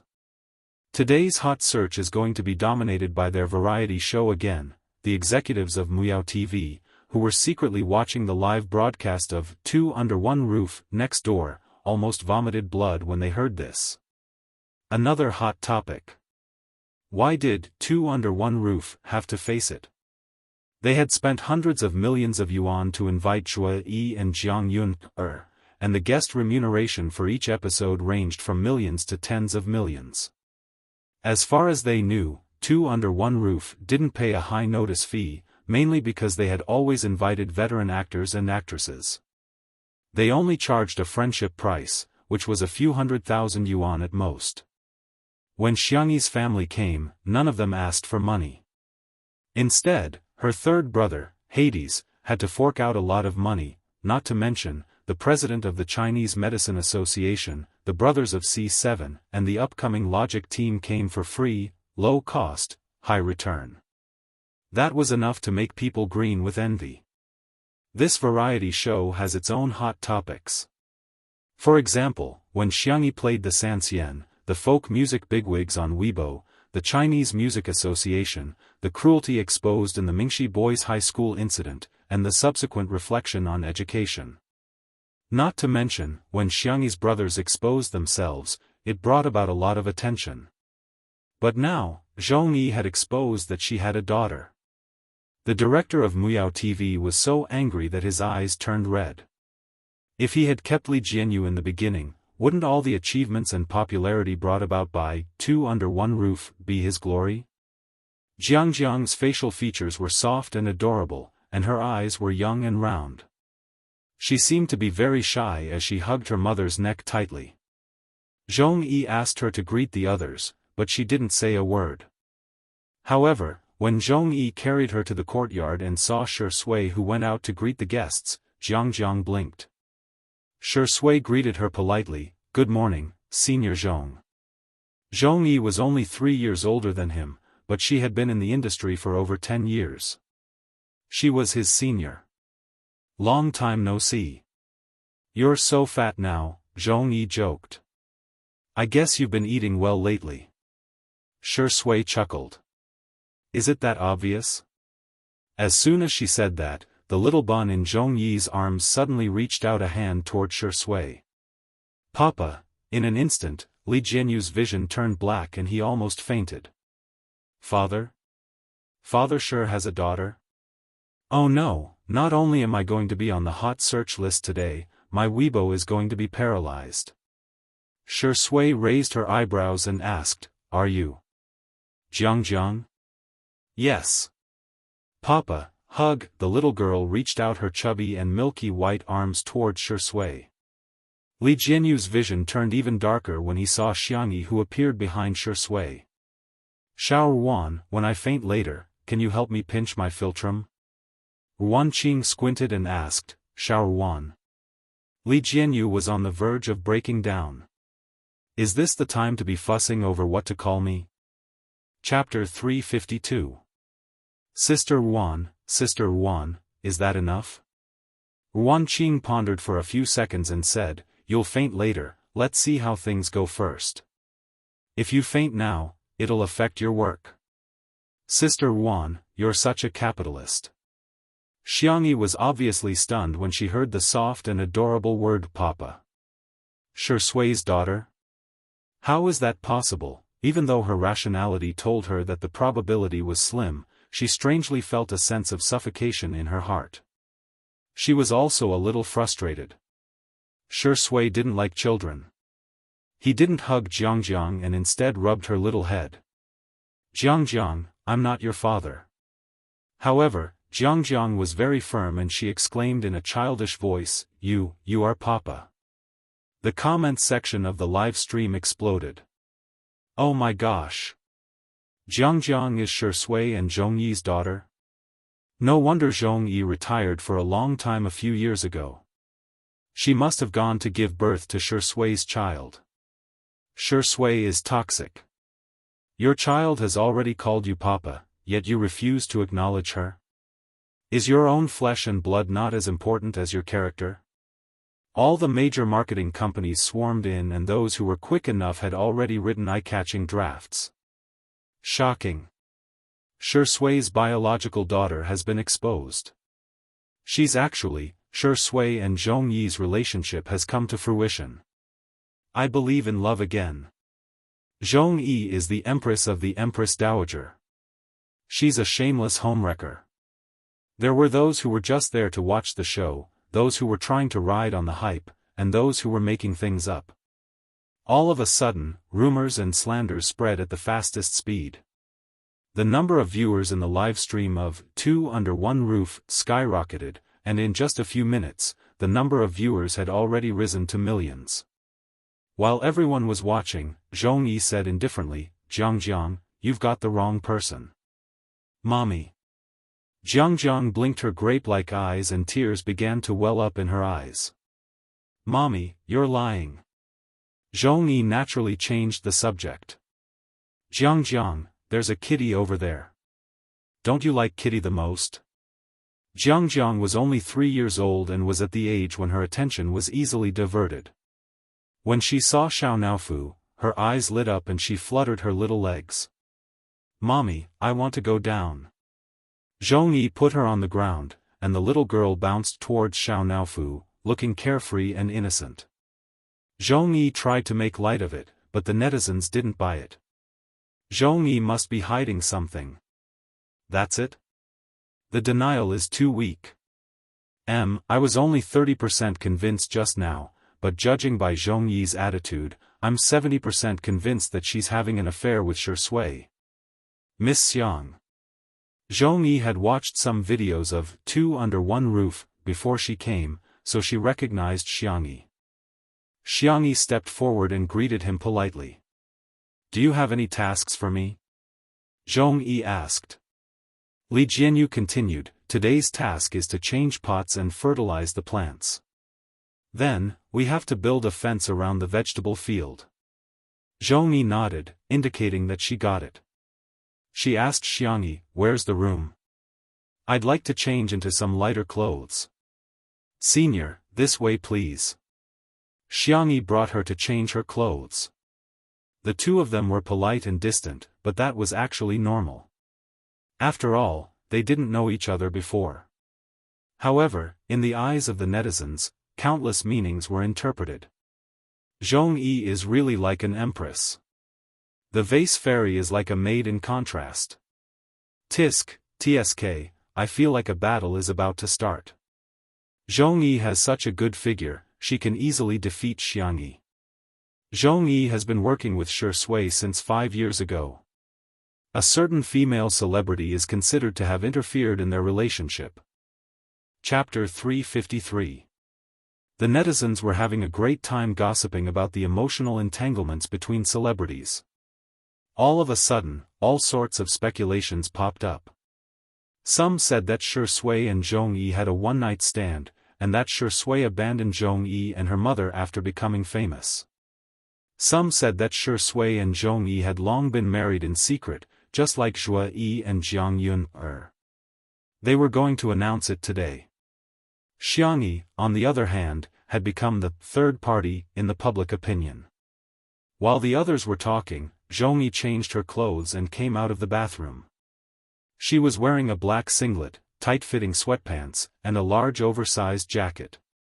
The gender-neutral sportswear style neutralized the sexiness of her figure, making her look clean and suave. Zhong Yi's fans immediately started praising her, and they didn't forget to criticize Xiangyi. Sister looks so beautiful in sportswear. Best actress Zhong Yi. Movie queen who can charm and defeat, sister's figure is really like the ceiling of female celebrities. Vase fairy, who relies on her face to make a living, stand back. In the next second, Xiangyi also appeared in front of the camera. She didn't change out of her clothes and simply took off her cute apron. Inside, she was wearing a blue short-sleeved shirt with a few daisies dotted on her chest. She was also wearing a pair of high-waisted, wide-legged pants that accentuated her long legs and slender waist. His outfit was simple, languid, and casual, but it made it impossible for one to look away. The comments in the live stream seemed to have lagged, and it took a few seconds for the comments to be refreshed. I have a similar short-sleeved shirt. So the daisies on her chest look like they're in full bloom? To be honest, I don't usually think that Xiangyi is very good looking, but when I compare her to Zhongyi, I realize that she's really beautiful. I'm dying of laughter. Is this your first day surfing the internet? Do you really think anyone can be called a vase fairy? The word vase is enough to prove that she's worth it. Coincidentally, Xiangyi and Zhongyi were in the same frame. There was only hurt when there was a comparison. Zhongyi's fans realized that Xiangyi seemed to be fairer, slimmer, and her breasts. F***ck. What the hell did you eat when you were growing up? Xiangyi demonstrated it once. She just took out the plants and soil from the flower pot and put them into a bigger flower pot. She then added nutritious soil and slow-release fertilizer. You can put some of these insecticides into the soil to prevent pests from appearing. For slow-release fertilizer, just sprinkle it around like this. Xiangyi explained the steps very patiently. Some netizens noticed that the pots of flowers she gave to Zhongyi were all small and light, while the ones she gave to Zhongyi were bigger. Someone praised, "Sister E is really gentle. Love, love." There were also people who scolded, "Isn't he just trying to perform in front of the camera? Prove that you're doing more work than Zhongyi, scheming woman." When Xiangyi got up to pick up a pot of flowers from the flower rack, her short sleeves rolled up along with her movements, revealing her slender waist and skin that was glowing under the sunlight. Suddenly, the atmosphere in the comments section of the livestream changed. Sister Yi's back isn't a back, it's a Bulgarian rose. Sister Yi's waist isn't a waist, it's a deadly scimitar. Ah, hurry up and block Xiangyi's view. Mommy won't allow others to see Xiangyi's waist. At this moment, Zhongyi's fans in the live stream no longer had the cheek to diss Xiangyi with her beauty and figure. After all, the feeling of being slapped in the face was too uncomfortable. Chapter 354. Zhongyi looked up and inadvertently saw this scene. Just as she was thinking about how to tactfully remind Xiangyi, a tall figure suddenly appeared behind Xiangyi and happened to block the camera. Xiangyi turned around with the flower pot in her arms and blinked in confusion when she saw Shui behind her. The girl's short-sleeved shirt returned to normal as she turned around. Shui took the flower pot from her hand and their fingertips accidentally brushed against each other. Shui didn't show any discomfort and asked casually, "How much pottery?" "Just a thin layer to cover the bottom of the pot." Shui nodded slightly and went to the side to put the pottery into the flower pot one by one. The two of them got along harmoniously and naturally. A strange look flashed across Zhongyi's eyes. As someone who had acted with Shui before, she knew how powerful Shui's misogyny was. The two of them had once filmed dozens of scenes but still failed. In the end, the director had no choice but to give up and replace the physical contact with a confrontation of the eyes. At that time, she was very curious about what to do if such a man really fell in love with her. However, she now realized that Shui didn't seem to resist physical contact with Xiangyi. "Mommy." Jiang's call pulled Zhongyi back from her wandering thoughts. She turned around and saw that Jiang was hugging Xiao Naofu with a bright smile on her face. Xiao Naofu was in despair. Why are human cubs so annoying? However, it didn't dare to struggle. It heard that human cubs were very fragile and Xiao Naofu was afraid that it would hurt the cub with a casual swipe of its paw. Hence, it was bullied by Jiang to the point that it had nothing to live for. Jiang exclaimed, "Mommy, this kitty can bark like a dog." Xiao Naofu protested, "Meow. I'm not a cat. I don't bark like a dog. That's clearly the roar of a fierce tiger. Kitty, can you bark?" Jiang's clear eyes were full of anticipation. Xiao Naofu coldly turned his face away and ignored her. Zhongyi said helplessly, "Jiang, you can't bully Kitty." "Okay." Little Loli pouted and placed Xiao Naofu on the ground. Xiao Naofu, as if it had been granted amnesty, rushed towards Xiangyi. But halfway through, he was grabbed by the back of his neck. "Sister E is busy. Don't disturb Sister E, Shui said with a smile. Do you want me to play with you? How about a kiss? Xiao Naofu was instantly enraged. Woof woof woof. Dream on. Wishful thinking dog man. Jiang's eyes widened and she said in admiration, wow, Papa is so amazing. It can actually make a kitten bark like a dog. Zhongyi seemed to have thought of something, as she remained silent. This scene was seen by the netizens in the live stream, so loving. It's obvious that he's coaxing his daughter. The look in Zhongyi's eyes is so sad. It must have been hard for her to raise a child all these years, scumbag Shui. If you have the ability, then make an official announcement. If you don't care, why are you teasing Jiang? She had gotten her father's love and lost it? Are you still human? The netizens were filled with righteous indignation and they immediately imagined Shui as a scumbag father. An untimely couple fan said, Shuringdi might be coaxing Xiang Yi too. Immediately, he became the target of public criticism and was scolded like a sieve. In their eyes, Shui, Zhongyi, and Jiang were a family of three. Xiang Yi was superfluous. It was right to scold the mistress. On the contrary, there was a moral problem. There was a mistake in their thinking. They were openly supporting the mistress. Chapter 355. Most of the time, the more people there were, the more reason there was. As long as the moral high ground was high enough, they could judge others to their heart's content. What was the truth? Was it important? People always believed in what they thought was the truth. Just when the netizens in the live stream thought that they had done justice, Shui rubbed Xiao Naofu's head and placed it in an empty flower pot next to Sister E. She said gently, don't run around, be careful not to get pricked by the thorns. Xiao Naofu snorted. I'm not afraid. It waved its paw to show off its power, but it happened to be next to a pot of cactus. Meow, meow, meow, meow. The little kitten cried miserably. Xiang Yi, who was at the side, wiped her hands and carried Xiao Naofu back to the living room. However, Shui squatted in front of Jiang and said seriously, Jiang, you have to call me uncle. Jiang felt aggrieved. But your daddy, I'm not. Shui's voice was gentle, but his attitude was firm. Jiang, will you call someone else mommy? Jiang sounded like she was about to cry. No, why?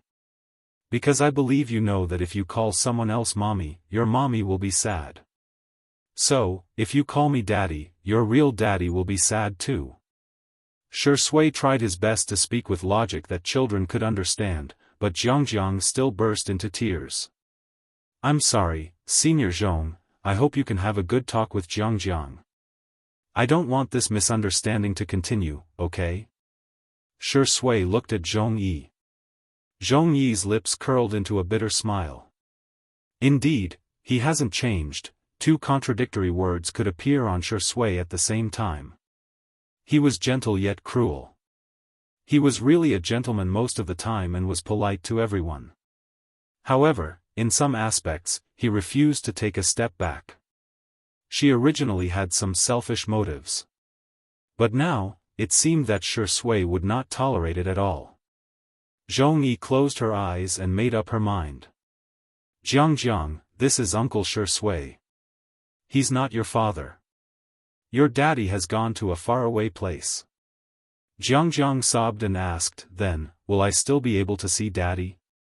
We'll never see him again. Zhongyi's voice was trembling. Jiang cried even harder. Zhongyi comforted her with a soft voice. On the other hand, Shui's gaze remained indifferent. It was as if cold blood was flowing under his handsome appearance. In the live stream, countless viewers felt upset because of Jiang's tears. The scumbag must die. Sigh, no matter what the adults are like, what did the children do wrong? Jiang is so pitiful. Zhongyi is clearly putting on a brave front. I'm going to vomit. I thought the clock couple was real, but I didn't expect Shui to be so selfish. Not only did they not announce it, but they even forced Jianghu not to call him daddy. She forced Zhong-yi to lie to the child. Shui would probably be drowned by the overwhelming comments if they were converted into spittle. In the living room of the villa, Xiangyi applied some aloe vera gel on Xiao Naofu and bandaged it simply. Li Jianyu and Ruan Qing rushed over in time and gestured for the cameraman to film little Shiji's daily life for a while before telling Xiangyi to turn off the microphone on her clothes. Sister E. Jiangjiang is not Shui's daughter. Li Jianyu explained anxiously. Xiangyi said calmly, yes, I know. Li Jianyu heaved a sigh of relief and said, Sister E, you're so smart. Ruan Qing was speechless. What kind of man is this? It was obvious from the little girl's expression that she was jealous. Chapter 356. Li Jianyu was still babbling.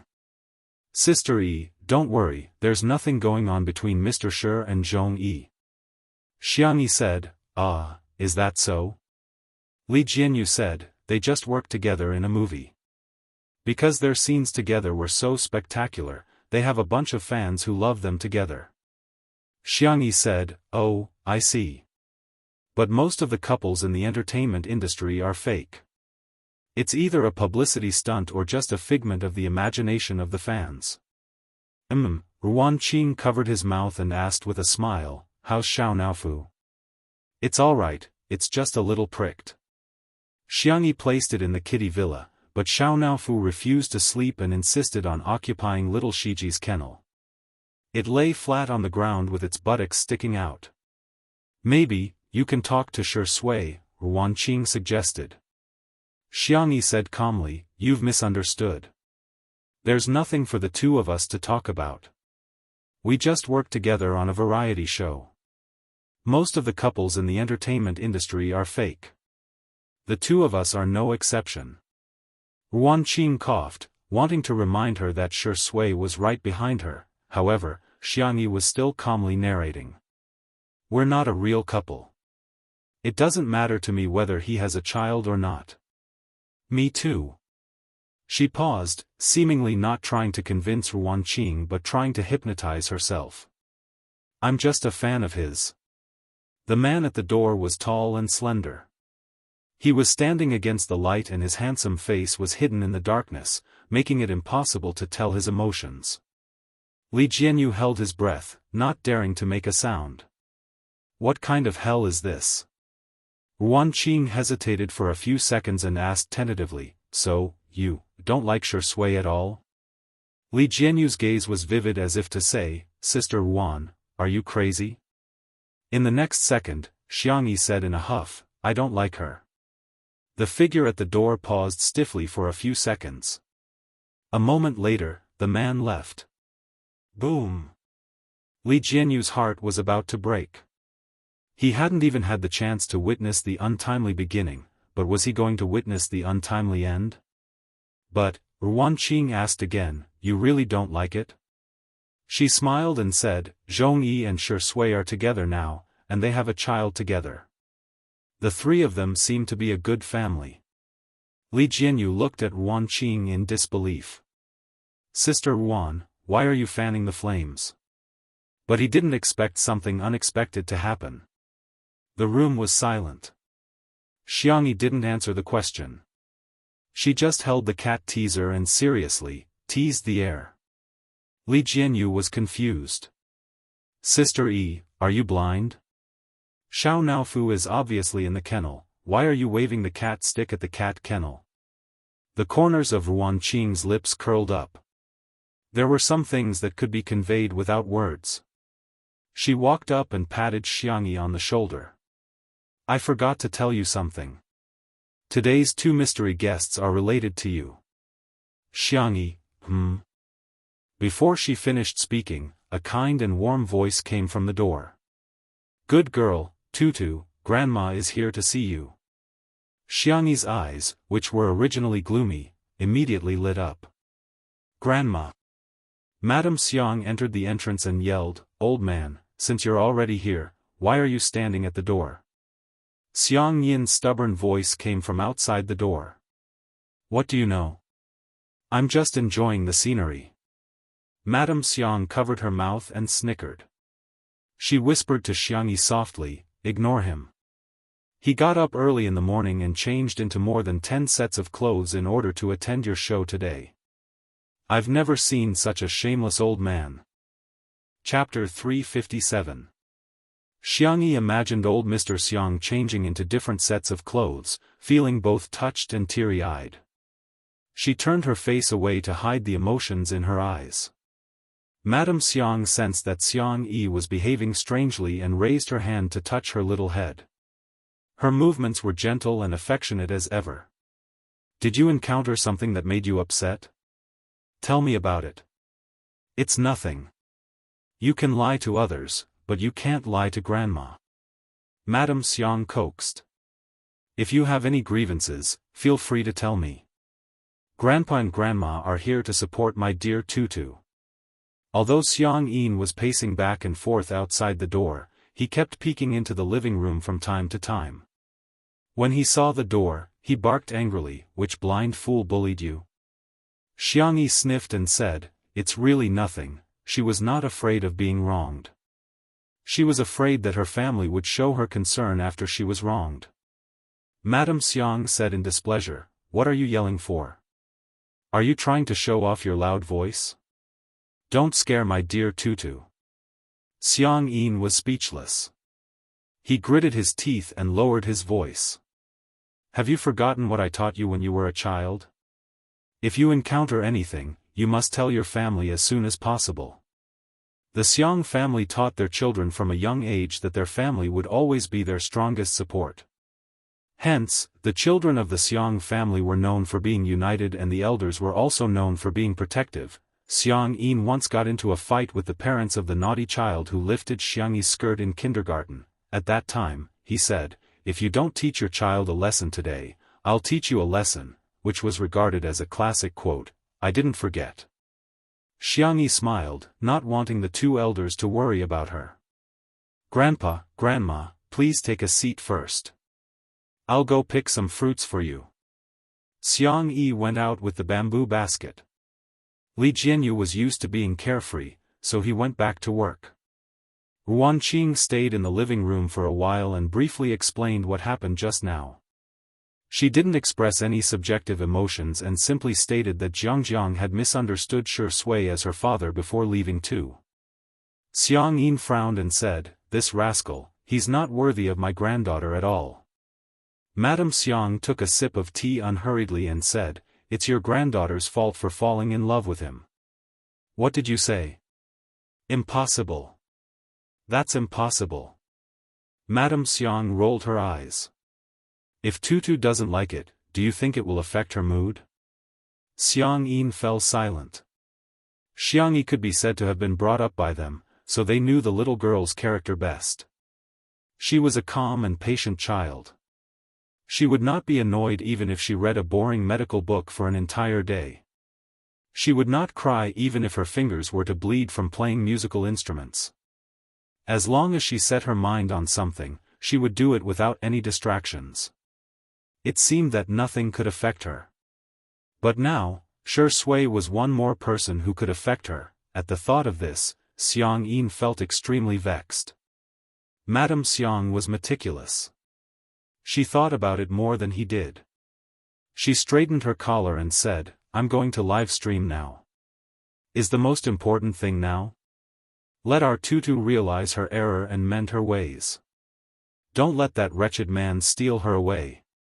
Madame Xiang looked at him sympathetically and said, "Haven't you ever thought that it's our Tutu who wants to steal someone else?" Xiang Yin was dumbfounded. The two old men arrived at the glass greenhouse, and Zhongyi happened to come out with Jiang. Jiang walked towards Shi Sui, her eyes red from crying. "Uncle, I'm sorry." Shi Sui expressed assent indifferently and picked up the kettle to water the plants that had just been repotted. The corner of his shirt was gently tugged, and he looked down. Jiang's eyes were full of anticipation. "Uncle, can you be my daddy?" Chapter 358. Little Lolita was innocent and her eyes were red. If it were anyone else, their heart would have softened. However, Shui was indifferent and he didn't even stop watering the flowers. I'm sorry, Jiang. Shui didn't say anything else, but Jiang had already understood what he meant. Tears welled up in her big, black grape-like eyes and she slowly let go of the corner of Shui's shirt. The viewers of the live stream broke out into an uproar again because of this scene. I've never seen such a cold-blooded father. Even if she's not his biological daughter, she's still young. What's wrong with coaxing her? Madame Xiang stepped forward and comforted her softly. Jiang, do you want some candy? She took out a toffee aceto from her pocket. Shui was speechless. He suddenly understood why Sister Yi's family gave her candy to coax her. Jiang hesitated for a moment, but in the end, she couldn't resist the temptation of the candy. She took the toffee aceto and said in a soft and tender voice, "Thank you, Grandma." "You're welcome." Madame Xiang was very approachable and she was the kind of grandmother who was especially popular with children. Jiang, can you tell Grandma why you call this uncle Daddy? Jiang looked at Shui and then at Zhongyi. After a while, she said slowly, because Mommy showed me a photo of Daddy. Uncle and Daddy look very alike. But just because they look alike doesn't mean that they're the same person, right? Jiang nodded. Madame Xiang easily dealt with little Lolita and looked up at Shui. Shui, Grandma watched you grow up and I believe you're a responsible man. Is Jiang your daughter? The netizens in the live stream immediately perked up. Will the tables turn this time? However, Shui sighed helplessly and said, Grandma, I've never even had a girlfriend before. How can I have a daughter? The netizens were flabbergasted. Is this for real? Shui is still denying it. Not far away, Zhongyi's face turned pale. She pursed her lips and tried to change the subject. Where's Miss Xiang? I want to ask her how much insecticide she put in. Madame Xiang suddenly asked, Miss Zhong, forgive me for being nosy, but may I ask if Shui is Jiang's biological father? Madame Xiang's intuition told her that there was something wrong with Zhongyi. Her attitude was too vague. This naturally made it easy for people to misunderstand. It was clearly something that could be explained in one sentence, but she kept avoiding the important points and dwelling on the trivial ones. It was inevitable that she would give people space to let their imaginations run wild. The old lady looked elegant and gentle, but in fact, she had a strong vibe. Her eyes seemed to be able to see through people's hearts. Seeing her, Zhongyi's heart skipped a beat. She clenched her fists and said hoarsely, Is it that important? Jiang misunderstood and her eyes lit up again. Mommy, are you lying to me? Is uncle an uncle or papa? This time, before Madame Xiang could say anything, Xiang Yin hollered loudly. This woman comrade, parents are children's role models. Please teach by example and by word of mouth.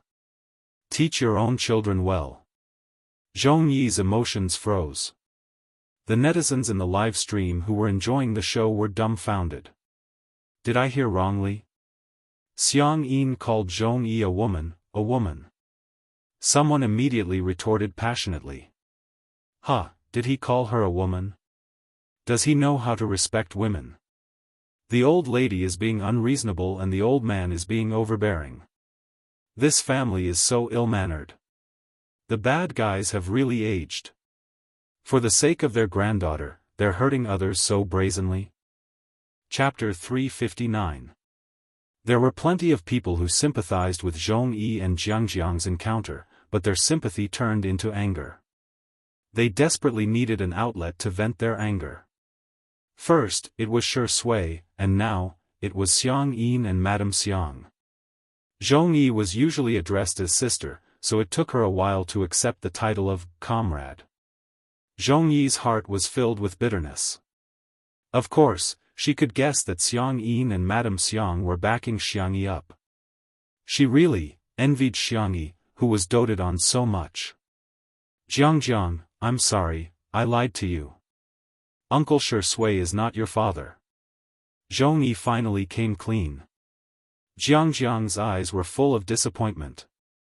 Then, where's Daddy? She asked eagerly. Daddy, he's no longer in this world. It took Zhongyi a lot of effort to tell the truth. He has become a star in the sky to protect you, Jiang. The 3-year-old Jiang didn't quite understand, but she could feel the sadness in her mother's body. Tears rolled down her cheeks, breaking her heart. The audience watching the live stream froze in front of the screen. Zhongyi means that Jiang's father has passed away. Madame Xiang couldn't bear to see the child cry, so she took the initiative to coax Jiang. Zhongyi pursed her lips and looked at Shui. Can I talk to you? Li Jianyu gestured for the cameraman to leave, but Zhongyi said, it's okay, you can film. It also meant that she agreed to live stream the conversation between her and Shui. The two of them walked towards the vegetable field like old friends taking a stroll. However, Shui maintained an appropriate social distance from her. He was gentlemanly and distant. Zhongyi noticed this small detail and a look of self-deprecation flashed across her eyes.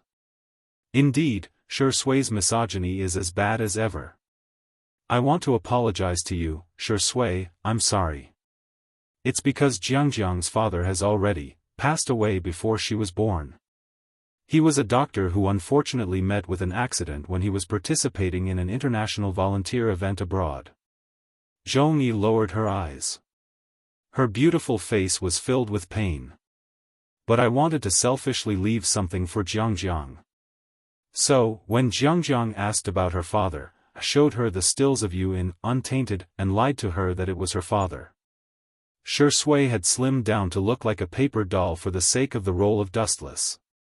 In the stills, Shui had applied makeup and filters, so he looked slightly different from the real Shui.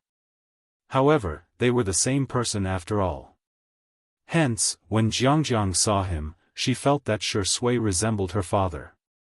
The netizens who had been the most aggressive in the live stream were dumbfounded. What the hell? All this wasn't because Shui was a scumbag, but because Zhongyi was lying. I'm sorry, I'm really sorry. I didn't mean anything else. I just didn't want Jiang to feel like a child without a father. Zhongyi lost control of her emotions and covered her face with her hands to block her tears. Actually, you don't look like him at all. He's not as good looking as you are and he's not as tall as you are, but he's really, really good. At the end of her sentence, Zhongyi was already a little incoherent, but one could tell that she was referring to Jiang's biological father. Shui's eyes were deep and dark. He lowered his eyelids and the emotions in his eyes were thin and cold. Senior, my condolences. I think you need to be alone for a while. As soon as he said that, the Shui couple was completely heartbroken. Shui, you scumbag. You're heartless. Chapter 360. Can't you coax her? Can't you at least give her a tissue instead of a hug? Doesn't Shui's family love to brag about their high EQ? Why aren't they bragging now? How can they leave a girl to cry? However, Shui's sisters were displeased to see that Shui had been criticized. In the beginning, they had some scruples and were worried about the relationship between Shui and Jiang.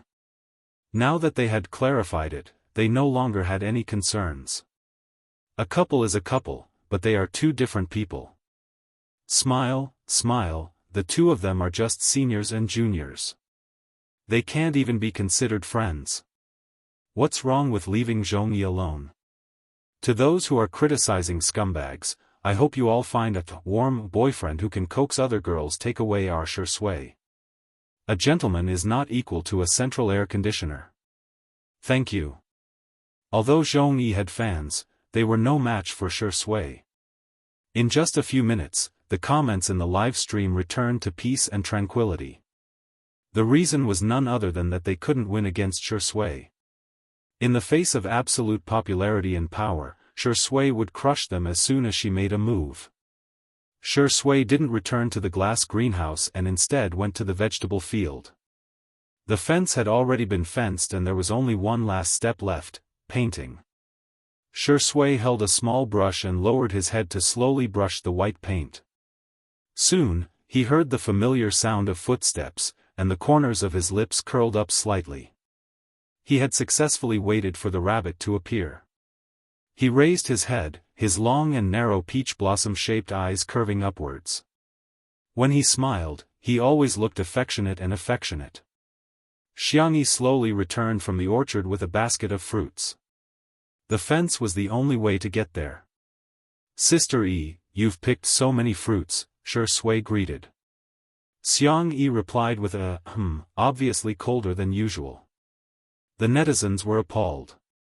No way, is untimely wedding going to fail too? I have a bold idea. Is Sister Yi jealous?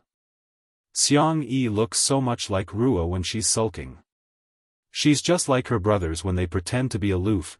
Xianxia was about to leave expressionlessly, but she couldn't help but glance at Shui. The hand injury left behind by the obsessive fan, all is well year-round, had not completely healed.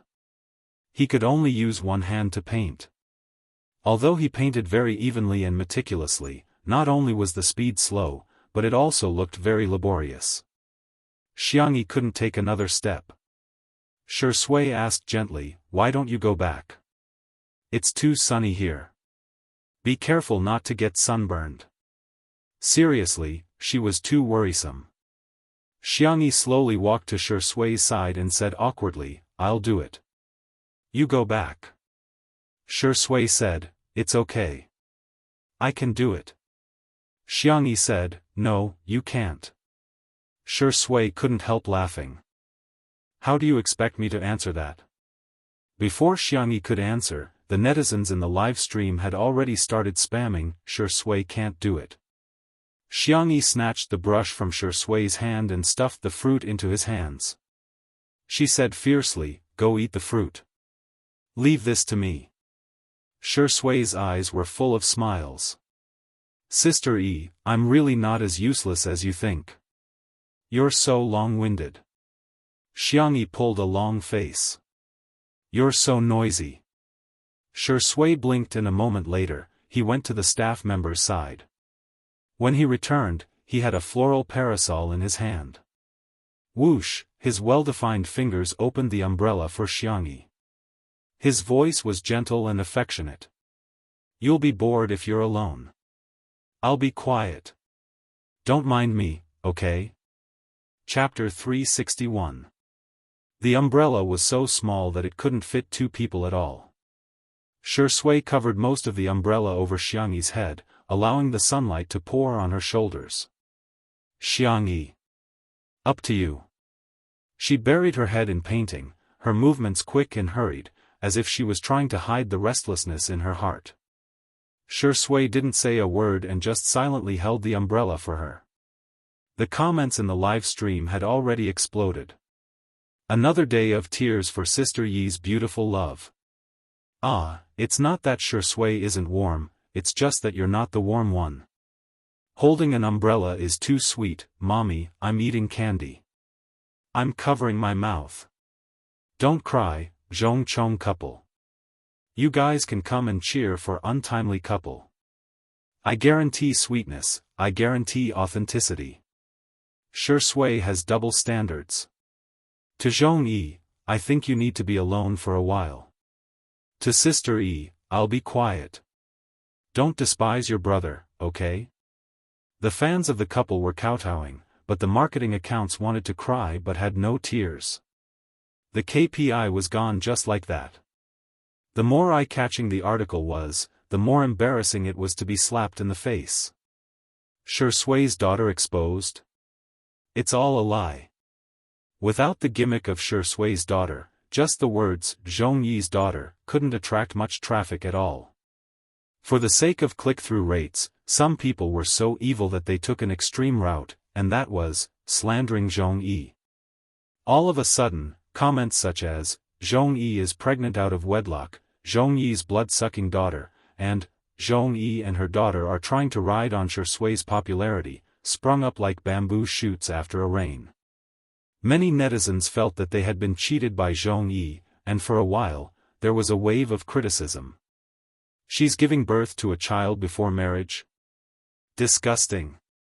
Their daughter is only 3 years old, and they can't wait to bring her out to make money? Maybe it's all self-directed and self-staged. Negative publicity is still popularity. Of course, there's money to be made if there's popularity. Zhong Yi hasn't made any waves in the past few years, and her works have all been flops. Maybe she's just here to show off her face, and then she's flirting with others. Zhong Yi didn't think that her selfishness would cause such a huge backlash. Xiangyi brushed the fence as fast as she could. With white railings and green vegetable fields, it looked quite small and fresh.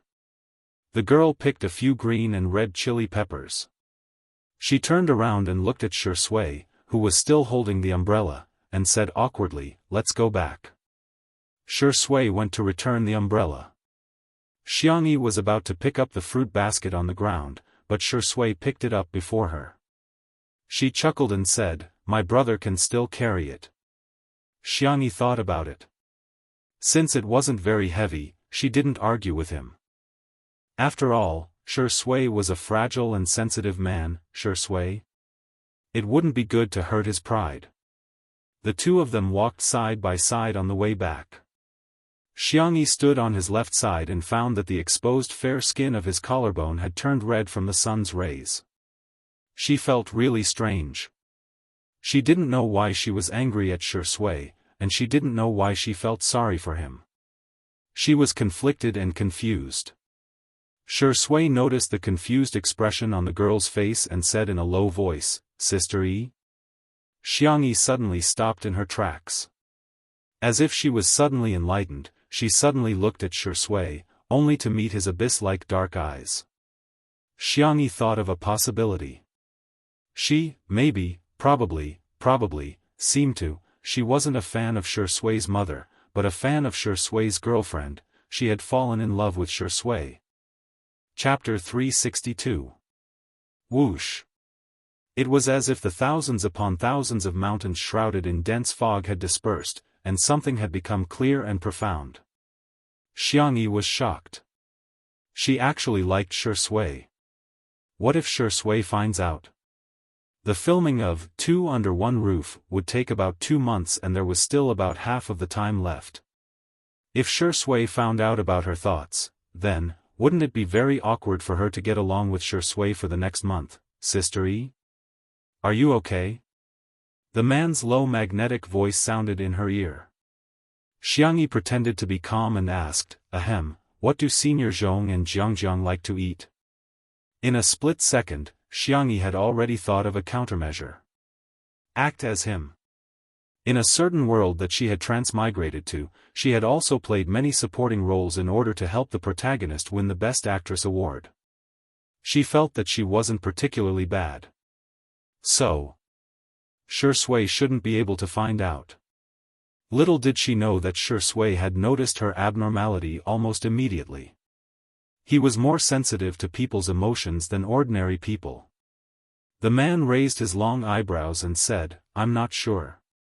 He had worked with Zhong Yi before, but he didn't know her tastes at all. Or rather, he didn't care at all. Xiangyi pretended to be calm and said, "Oh, I see. I'll ask them later then." "Sister Yi, are you nervous?"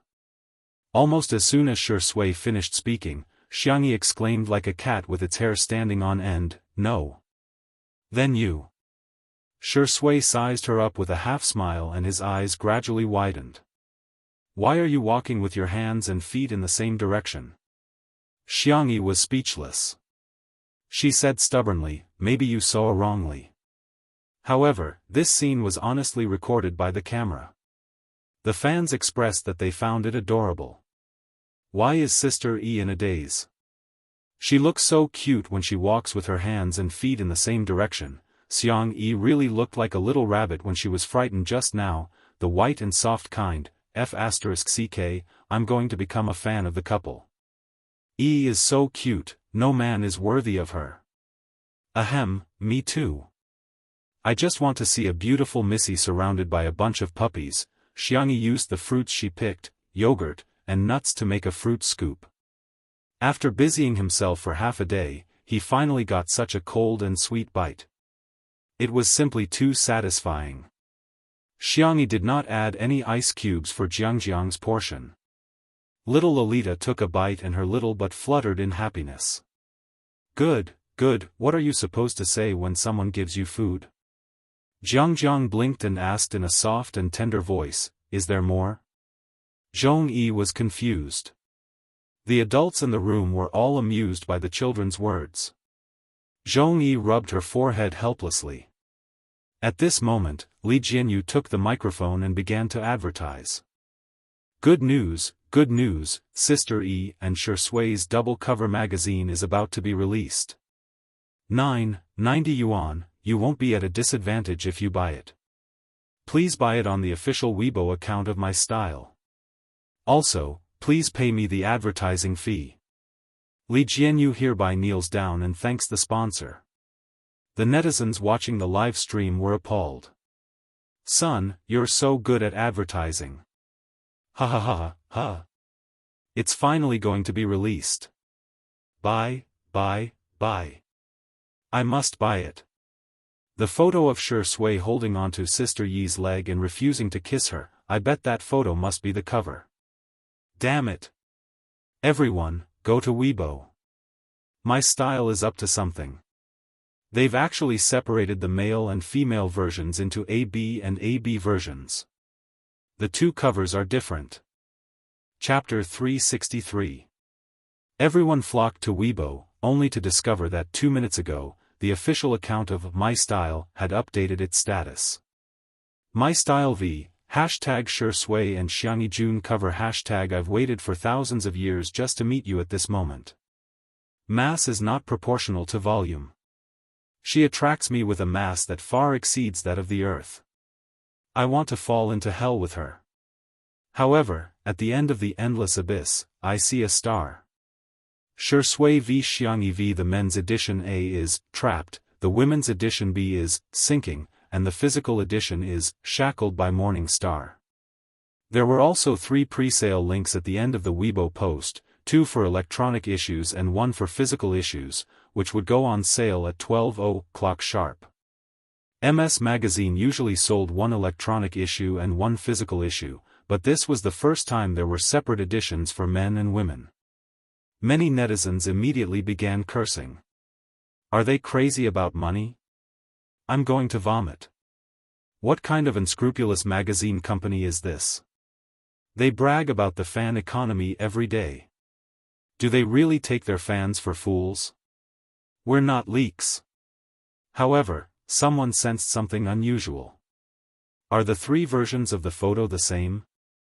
If they are, it doesn't make sense for them to sell the same photos 3 times, does it? This question was quickly answered by the official Weibo account. Dear, all 3 versions of the photo are different. And they all have their own focus. Cute. In an instant. Those who knew what was going on immediately understood. In addition to the cover of the magazine, the 2 of them also had an interview, and there were at least several photos in the inside pages. For the male version, there should be more photos of Shui. For the female version, there should be more photos of Xianxia. As for the physical issue, there should be more photos of the 2 of them. In this case, fans could purchase according to their needs. In a sense, it could also be said to be a personalized service. However, the CP fans wailed. What should I do? I want all 3 versions. Only children make choices. Adults choose to buy all of them. The buyers are not as good as the sellers. Pfft. Unscrupulous merchants. I'll buy it, okay? Collecting and hoarding are human instincts, so I'm just following my instincts and not spending money recklessly. There were also many discussion posts on the well-known gossip forum, Melon, mainly about which version would sell the most. A Shui sister showed up and posted a very professional analysis post. Title: Prediction, sure Shui version A will sell first, not me eating a keyboard live. Text, combining the data before the age of 10, there is no doubt that he is the absolute ceiling for male artistes. The sales volume of the previous few magazine covers has set records, not to mention the ability to increase luxury goods. He is the kind that even the little fresh meats can't beat. The drawings and tables are as follows. As for the other vase fairy, she had only released one single since her debut, and her electronic sales were a joke. Her endorsements were alright, but her sales were mediocre. On the other hand, she inexplicably became popular with dishwashers and electric barbecue plates.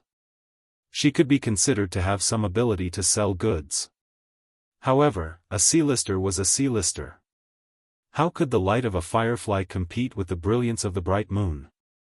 Of the three versions, sure Shui version A is the best seller, the double cover version is the second best seller, and the vase fairy version B is the third best seller. By the way, according to MS's usual practice, the first batch of links will probably be about 100,000 copies. I predict that the sure Shui version A will definitely sell out in seconds. As for the double cover version and the vase fairy version B, I suggest the vase fairy's fans hurry up and raise funds. The post soon reached the top of the trending section, and there were more than 1,000 replies.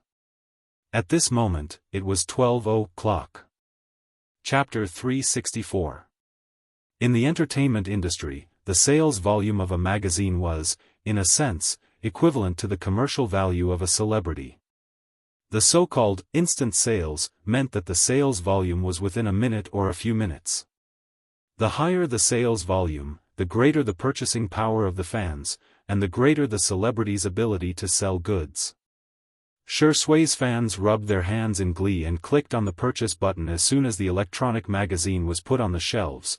The sure Shui sister who posted the post bought sure Shui edition A and refreshed the page to find that there were no more copies in stock. She clicked on the link to the physical magazine, only to find that there were not many copies in stock. She then clicked on Xianxia edition B and found that there were still more than 90,000 copies in stock. Pfft! The girl in front of the screen laughed out loud and immediately took a screenshot and edited it into the main text of the post. Main text, sure Shui edition A has been sold out. Looking at my purchase record, it should have been achieved in about 2 minutes also. Thank you to the vase fairy for contributing to our joke of the year. Her commercial value is about 0. I suspect that her fans are fake fans.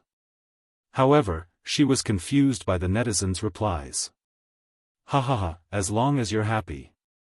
Are you there? Is there something wrong with your eyesight? Another one has gone crazy. Take her away, she's hopeless. She was puzzled until she refreshed the forum and found a post titled, "Have a taste of the strongest fan club in history."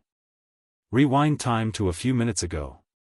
On Weibo, Yan Nai and his father, Yan Zhenhua, reposted the Weibo post of MS Magazine. Yan Zhenhua, ha ha ha, little girl, have you grown up? I'm craving it. I'll buy a few copies as payment for my food expenses. Yan Nai, sister, I'll give you all my New Year's money to support you. Clench your fists. Then, the boys of C7 followed suit. Jiang Chen, sister, you're so beautiful. I love edition B. Shen Ci, sister's magazine, I have to buy it.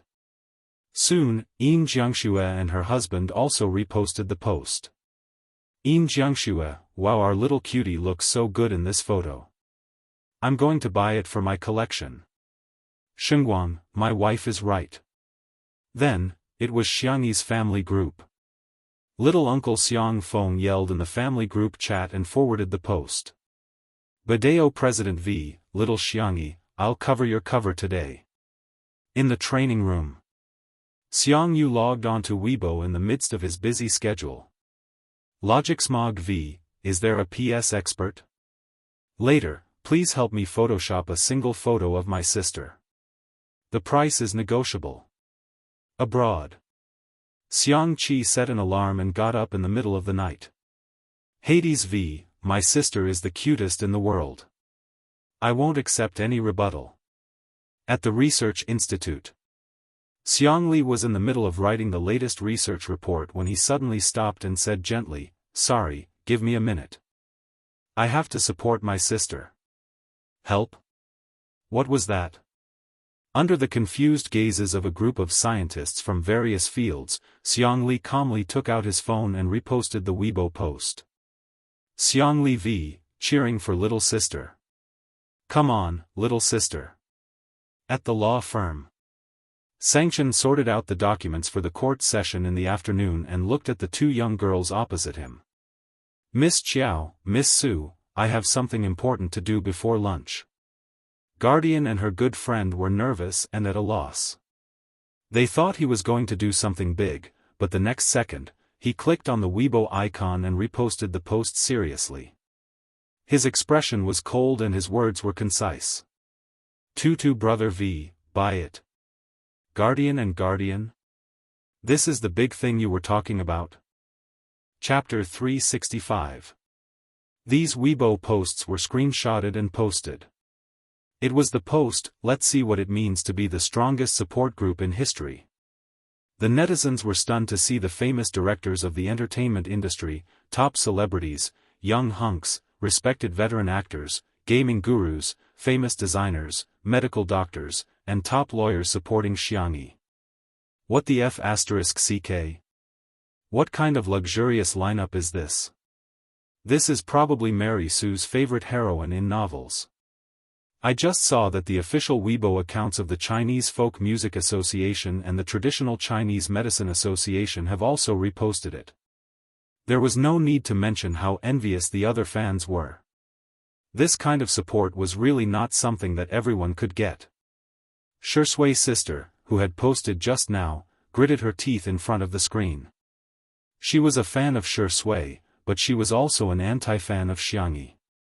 She was extremely upset about the two of them being a couple, so she couldn't stand Xiangli at all. She couldn't help but mock and ridicule under the post. So what if there are so many people supporting her? Every one of them was just talking. Why don't they buy it? Our Shui sold it in 2 minutes. What about her? Can she sell it out in 200 years? Smiley face. As soon as she posted it, she was rebuked. The data hasn't been tabulated yet. I clicked on it a minute ago, but I didn't manage to buy it. However, the inventory page is malfunctioning, and it keeps showing more than 90,000 copies. Ha, keep bragging. Can the vase fairy be that impressive? Shui's version A sold out in 2 minutes, but she can sell out her version B in 1 minute? Isn't she afraid that others will laugh at her? She snorted and replied sarcastically, Her? She can sell it in seconds? Then I'll go to heaven. As soon as she replied, a notification popped up on Weibo, showing that MS had posted a new post. She clicked on it and was instantly dumbfounded. Someone had indeed sold it in seconds, but it wasn't Shui, my style V, hashtag Shui Xiangli June cover hashtag congratulations at Shui's A edition of the e-magazine was completed in 2 minutes and 36 seconds, the achievement of selling 100,000 copies. Congratulations to at Xiangli V for selling 100,000 copies of the B edition e-magazine in 59 seconds. It set a new record in the history of my style. At the same time, congratulations to the two of them for the achievement of selling 100,000 copies in 5 minutes and 1 second for the physical issue of Confined to the Morning Star. The entire circle was in an uproar. Female artist, 59 seconds, 100,000 copies? Good heavens, even if there was support, this number was still shocking. When Xiangli's fans saw this Weibo post, they all felt proud. Sister E is so outstanding. Roaring at the top of his lungs, so, low-key, low-key. Our EZ isn't that impressive, awesome. It felt so good. After being slandered for so long, he could finally hold his head high. That's how impressive our E is. Bullshit. Someone even tagged Shui's sister. Ha ha ha, does your face hurt, you there? Is the keyboard ready? If not, I'll send you one. I heard that you're going to heaven. I've prepared the sunflower seeds and a small stool. When are you going to perform? That person didn't reply for a long time. After a while, everyone realized that she had actually deleted her account. She can't afford to play, can she? Some were happy while others were worried. Untimely Weibo was a hot topic. Who still remembers that it's a double cover this time? Sob, sob, sob, sob. Are we too lousy? The sales are actually at the bottom. No. Sisters. It's been so long, but Shui still hasn't won Sister Yi's heart. He's useless. Oh no, I actually think that makes sense. Chapter 366. In the trending topics, the netizens vividly interpreted the hashtag when I'm ruthless, even the couple I'm dating will be hateful hashtag. Hence, a topic quietly climbed to the bottom of the trending topics on Weibo. When Si Chuanbai saw the hashtag Shuringdi is useless hashtag, his expression was exactly the same as the old man on the subway. In the past, he had predicted that Shui would be on the trending topics and had prepared the corresponding public relations. Recently, the trending topics were getting more and more confusing. Shuringdi is useless? What kind of public relations is this? If it was public relations, others would say, look at Shui and his team, they're guilty. If it wasn't public relations, others would say, TSK, I can't tell that he's so weak at such a young age. The top manager sighed heavily as he looked at his phone. It's too difficult for me. Similarly, Xiangyi's manager, Nan, was in a difficult situation. He had been worried sick that he wouldn't be able to sell his obedient version B. Until he saw the Weibo post about the sales. 59 seconds? 100,000 copies? Did he see wrongly? Before Nan could react, his phone was bombarded with calls from various media outlets and business partners. To put it simply, Xiangyi was on fire. However, the problems that followed were also obvious. An artist didn't just need a manager, they needed a team.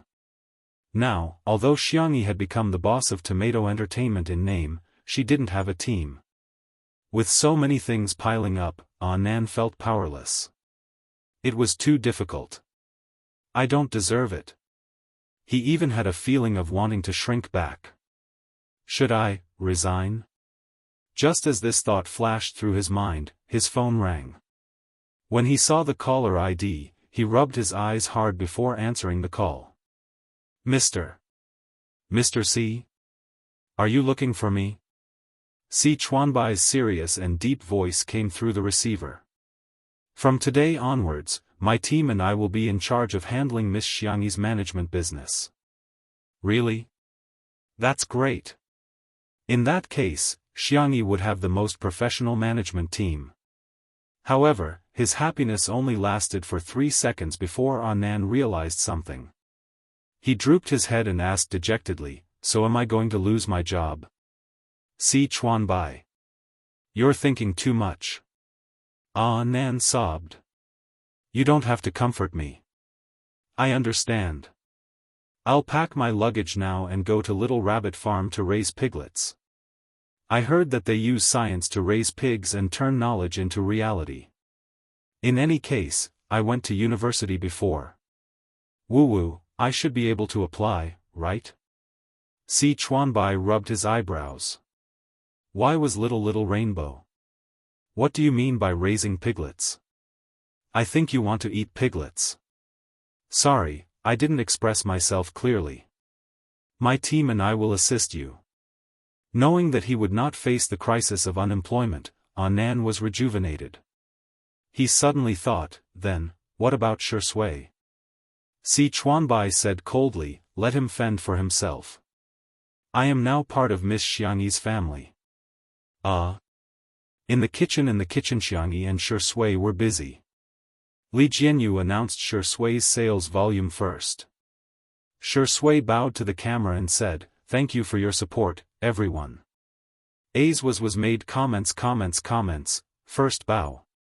When it was Xiangyi's turn, Xiangyi stopped washing the vegetables and expressed her gratitude to her fans. More and more people joined in.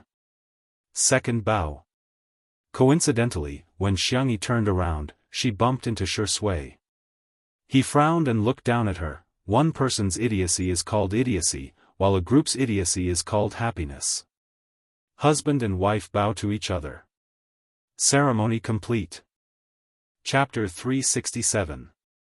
Send him to the bridal chamber and turn off the lights. Wait a minute, isn't Shi Sui impotent? Why don't we crowdfund and send him some pills to nourish his body? Oh, I'm going to laugh myself to death in the comments section sooner or later. There was a sea of joy in the comments section, but the few popular starlets in the entertainment industry were extremely displeased. Some of the fashion and endorsement opportunities that had originally approached them had all gone to Xiangyi. That was how realistic the entertainment industry was. When something was going down, the business world wouldn't even take a second look. When it was popular, the business world would willingly be a spare tire. The starlets would usually fight openly and covertly, but today, they were united against a common enemy and quickly formed a group. The Plastic Sisters flattered each other for a while, and then very tacitly, joined forces to defame Xiangyi. Soon, a lot of negative news about Xiangyi appeared on the internet. What kind of sales legend is this? It's all fake. After removing the fake news, it's already good enough for someone to sell 1,000 magazines. Well, a certain Xiang actress has a bunch of rich brothers. Of course she can buy as many magazines as she wants. Commercial value? Sorry, the vase fairy really doesn't have any. It's all fake prosperity. Would there really be an idiot who would believe that she has fans? She might be fine if one person scolded her, but if a group of people scolded her, there must be something wrong with her. Otherwise, why would they scold her instead of others? The companies behind the starlets all had a lot of marketing accounts, which undoubtedly came in handy at times like this. They were ridiculing Xiangyi from all angles, as if the 100,000 copies sold by her brothers were all fake figures. Commercial value was an important standard in the business world to measure artists. Seeing so much negative public opinion on the internet, some brands couldn't help but back out. Looking for Xiangyi might not be a good choice. She was popular, but she was a little too black-red. After all, no one wanted to find a spokesperson who would attract criticism. Besides, her figures were too exaggerated. In the entertainment industry, male artists had always been the ones who outsold female artists. Since when had female artists ever outsold male artists? At the critical moment, an overseas vlogger posted on Weibo, which attracted the attention of netizens. Nowadays, there were many overseas artists, internet celebrities, vloggers, and so on Weibo. Some of them managed their accounts well and had a considerable number of fans. It just so happened that the vlogger who posted on Weibo would usually share her outfits, skincare, and so on. She had more than 2 million fans. Luna V, hey, I want to ask, can anyone help me buy this? My friends like her very much. There was a picture. It was a screenshot of My Style's Xiangyi Edition B. The netizens? Is Xiangyi? Do overseas vloggers? Someone raised a question in Luna's native language. She no, fans post 1. She, her videos,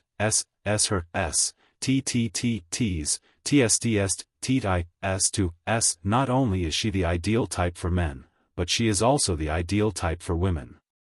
4, oh my god, someone bought it for me. I'm so happy. Chapter 368. The netizens were dumbfounded. Is this real? Usually, we're the ones who get people to buy overseas skincare products and cosmetics. Now, foreigners are getting people to buy our female artists' magazine covers? At first, some people thought that it was just a publicity stunt. However, Some overseas students posted screenshots of overseas magazines, which made people realize how terrifying Xianxi's popularity was overseas. I'm shocked. So the vase fairy is not only popular, but she's also really popular overseas? Ah, there are 200,000 links to each of the 3 editions. Sister Yi's edition B has been sold out. It's really sold out in seconds. I went to several well-known overseas video websites and found that the number of views on Xianxi's cooking videos is second only to the videos of our national treasure Panda acting cute. The popular actresses who had teamed up to slander Xianxi were also confused. How did this happen? Didn't Xianxi just star in a variety show? How did she become so popular overseas? Those brands who had backed out just now were dying of regret. They hurriedly tried to contact Xianxi again, only to find that she already had a new management team, gold medal manager Si Chuanbai and his team. The brands were speechless. Isn't he Shengdi's exclusive manager? Why is he in charge of Xianxi's management business? Si Chuanbai was much colder than Nan. He quickly filtered through and rejected those that were not suitable for him. Those brands beat their chests and stomped their feet, hating themselves for being a step too late and missing out on such a huge business opportunity. The most vicious slap in the face came from a Weibo post that Shui liked. Badeo President V. Woo, what lousy magazine is this? It's limited to 1 copy per account. I'm rich. Let me buy it. Do you hear me? Xiang Feng's incompetent and furious post attracted a lot of laughter from the netizens. After Shui liked the post, everyone suddenly understood the main point. Huh? There's a limited purchase? And it's limited to 1 copy? A limited purchase meant that no one could buy hundreds or thousands of copies. The rumor of Xianxi's brothers spending money to boost sales was dispelled. The netizens were in a daze, still in disbelief. Xianxi, a female artist, had single-handedly surpassed Shui's magazine sales. She had really recorded a variety show. If there were any good works in the future, he didn't dare to think about it. He really didn't dare to think about it. Untimely super topic. Shui, a man who is always on the front line to protect his wife, my first reaction is that I've eaten candy. My second reaction is that Shui likes her, sob, me too. I feel like my daughter hasn't been enlightened yet. I'm looking forward to her growing up, but I don't want her to grow up at the same time. Her mother fans are so worried, the manner. When lunch was served, Jianghu stared blankly at the sumptuous lunch. Did elder sister do all this? Amazing. Jianghu praised generously. Jianghu, call me auntie, said Zhongyi. Jianghu shook her head and said, no, it's sister. The beautiful ones are all big sisters. Xianxi had always been very tolerant towards her cubs. She pushed a cup of freshly squeezed strawberry milk over, her eyes gentle and calm. Jianghu took a sip and squinted her eyes blissfully. After a few seconds, she sighed like an adult and said, when will I grow up? Madame Xiang asked, Jianghu, what do you want to be when you grow up? Jianghu exclaimed, I want to marry Sister Yi. Everyone at the table burst into laughter. Shui was the only one who raised his eyebrows. Children are such creatures. They're really annoying. Chapter 369. The netizens watching the live stream were appalled. It's time for the mukbang live stream. Reporting, the takeout has been ordered and the milk tea is ready. Get ready to eat. Over, ha ha ha, Shui's eyebrows are so soulful. He's not going to be jealous of children, is he? Zhongyi was shocked by the delicious food on the table. Did you make all these? Xianxi didn't take the credit. Shui and I made them together. Shui said, I'm just an assistant. A look of surprise flashed past Zhongyi's eyes. As far as she knew, Shui was the type of person who would rather not eat than cook, yet, she's willing to cook? Madame Xiang praised, "Our dear Tutu's culinary skills are really getting better and better." Xiang Yin humphed and said, "That's all." Madame Xiang, if you didn't eat the most, would have believed your nonsense. As for Xiao Naofu and little Shiji, they also had their own lunches. Little Shiji, who had only eaten dog food before, barked and buried its face into the bowl of food for the first time. Xiao Naofu, on the other hand, turned into a little kitten and ignored its own food to squeeze into little Shiji's bowl. Little Shiji looked at it in bewilderment. "Woof?" Xiao Naofu barked at it fiercely, "Woof. I'm going to eat your food, you mutt." Little Shiji hesitated for a few seconds and quietly retreated. It even pushed its bowl towards Xiao Naofu, seemingly hinting for it to eat more. Xiao Naofu initially thought that little Shiji was trying to lure it away from its territory so that it could steal its luxurious seafood rice. To its surprise, little Shiji lay on the ground obediently and watched it eat innocently with watery black eyes. It seemed that it was planning to wait for Xiao Naofu to have its fill before starting. Xiao Naofu suddenly felt that the rice in its bowl was no longer fragrant. What are you looking at?" Xiao Naofu was immature and was equivalent to a human child. It bullied little Shiji because it felt that little Shiji had stolen Xiangyi's love. If little Shiji was a bully, it would definitely fight little Shiji to the death. However, little Shiji wasn't. Xiao Naofu felt like it had punched cotton. It stared at little Shiji for a few seconds before reluctantly pushing the bowl back. It even picked up a prawn from its bowl and placed it in little Shiji's bowl. "Meow. Humph, this hohu only gave you a prawn because you're too thin and weak." In the next second, little Shiji pressed it onto the ground and began licking Xiao Naofu's head happily. "Meow, meow, meow. Xiao Naofu, your mother, don't come over. Stupid woman, save me. Save me." As an internet celebrity cat, Xiao Naofu had its own cameraman and a separate live broadcast room. The netizens inside were all cute and doting, and the style was very harmonious. "Xiao Naofu is so pretentious, our Xiao Naofu has grown up, I'm glad. Little Shiji is so domineering. I'm done, cat videos. So embarrassing, I'm too embarrassed to watch." Xiao Naofu struggled to break free from little Shiji's shackles and jumped into Xiangyi's arms, feeling extremely aggrieved. "Meow, woo-woo, that annoying mutt licked my fur until it was wet." Xiangyi put down her chopsticks and coaxed it gently. When Xiang Yin saw this scene, he frowned and said with a menacing expression, "Don't worry. Just eat, why are you hugging it?" Xiao Naofu was so frightened that it shrank into Xiangyi's arms.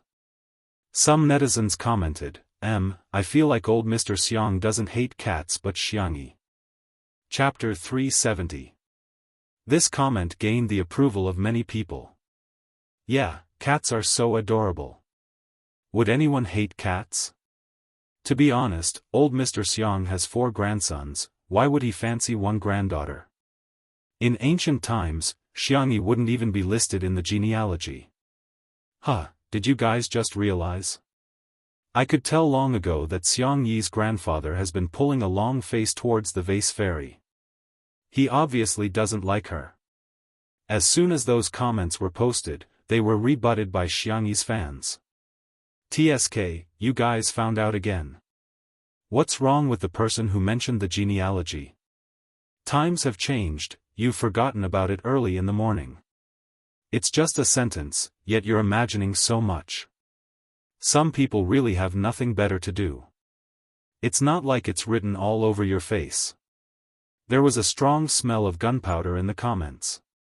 Nowadays, the live stream industry was very developed and the stress that had nowhere to be released in reality was easily vented on the internet. In reality, the mistakes of others could still be tolerated. However, in the online world, as long as there was a slight flaw, they would deal a heavy blow. Xiangyi coaxed Xiao Naofu for a while before placing it on the ground. Xiang Yin immediately said, "Go wash your hands. Use disinfectant and hand sanitizer. Wash your palms as well as the back of your hands." Pets had germs on them and it would be bad if they got infected. His granddaughter's health was the most important thing in the world. When everyone heard his words, they felt that Xiang Yin was being too strict. Got it, Grandpa. Xiangyi obediently went to wash her hands. After washing up, she picked up her chopsticks and ate 2 mouthfuls of food. Xiang Yin began to nitpick again. Tie your hair up. It's covering your eyes. Xiangyi had her hair tied up in a bun, but she left her fringe slightly long because she hadn't cut it in a while. It can't be tied up. She gestured to the length and suddenly found a small hair clip to clip her fringe up, revealing her fair and smooth head. There was a trace of satisfaction in Xiang Yin's eyes. Yes, my granddaughter looks the best when her hair is tied up. In the live stream, Xiang Yin's grandfather is so fierce. I'm shivering in front of the screen. It's true that he hates her. Otherwise, he wouldn't be so picky. Why does it feel so real? My mom also likes to let me comb my hair up to reveal my forehead. However, even though some people were cursing, they were watching with more enthusiasm than anyone else. After the meal, Zhongyi and Jiangjiang had the habit of taking an afternoon nap, but when Jiangjiang heard that Xiang Yin was going to make malt candy, she skipped her afternoon nap and instead scurried over to Xiang Yin's side to watch him. Little Rabbit Farm had sent some half-finished products over. The old man sat in the pavilion, leisurely boiling maltose in a small pot. A gentle breeze blew past, and the flowers by the pavilion fell. The green hills in the distance were faintly discernible. In the courtyard, a few ducks passed by the pond. The scene was beautiful and poetic. There were fewer bullet screen comments in the live broadcast room. Everyone was enjoying the tranquility and warmth of the moment. The old master's movements were skillful and it was obvious that he had done this many times in the past. He used a slender piece of wood chopped from bamboo to boil a round maltose candy. It looked like a lollipop and handed it to Jiangjiang. Baby, take it. Thank you, Grandpa. Jiangjiang hugged the maltose candy happily and licked it. It was sweet and warm. She said incoherently, yummy. When the netizens saw this scene, they were a little envious. Xiang Yin is so nice, some haters sneered, even his biological granddaughter doesn't receive such treatment. Seems like someone is really annoying. However, Xiang Yin hummed a tune and took out a new piece of wood.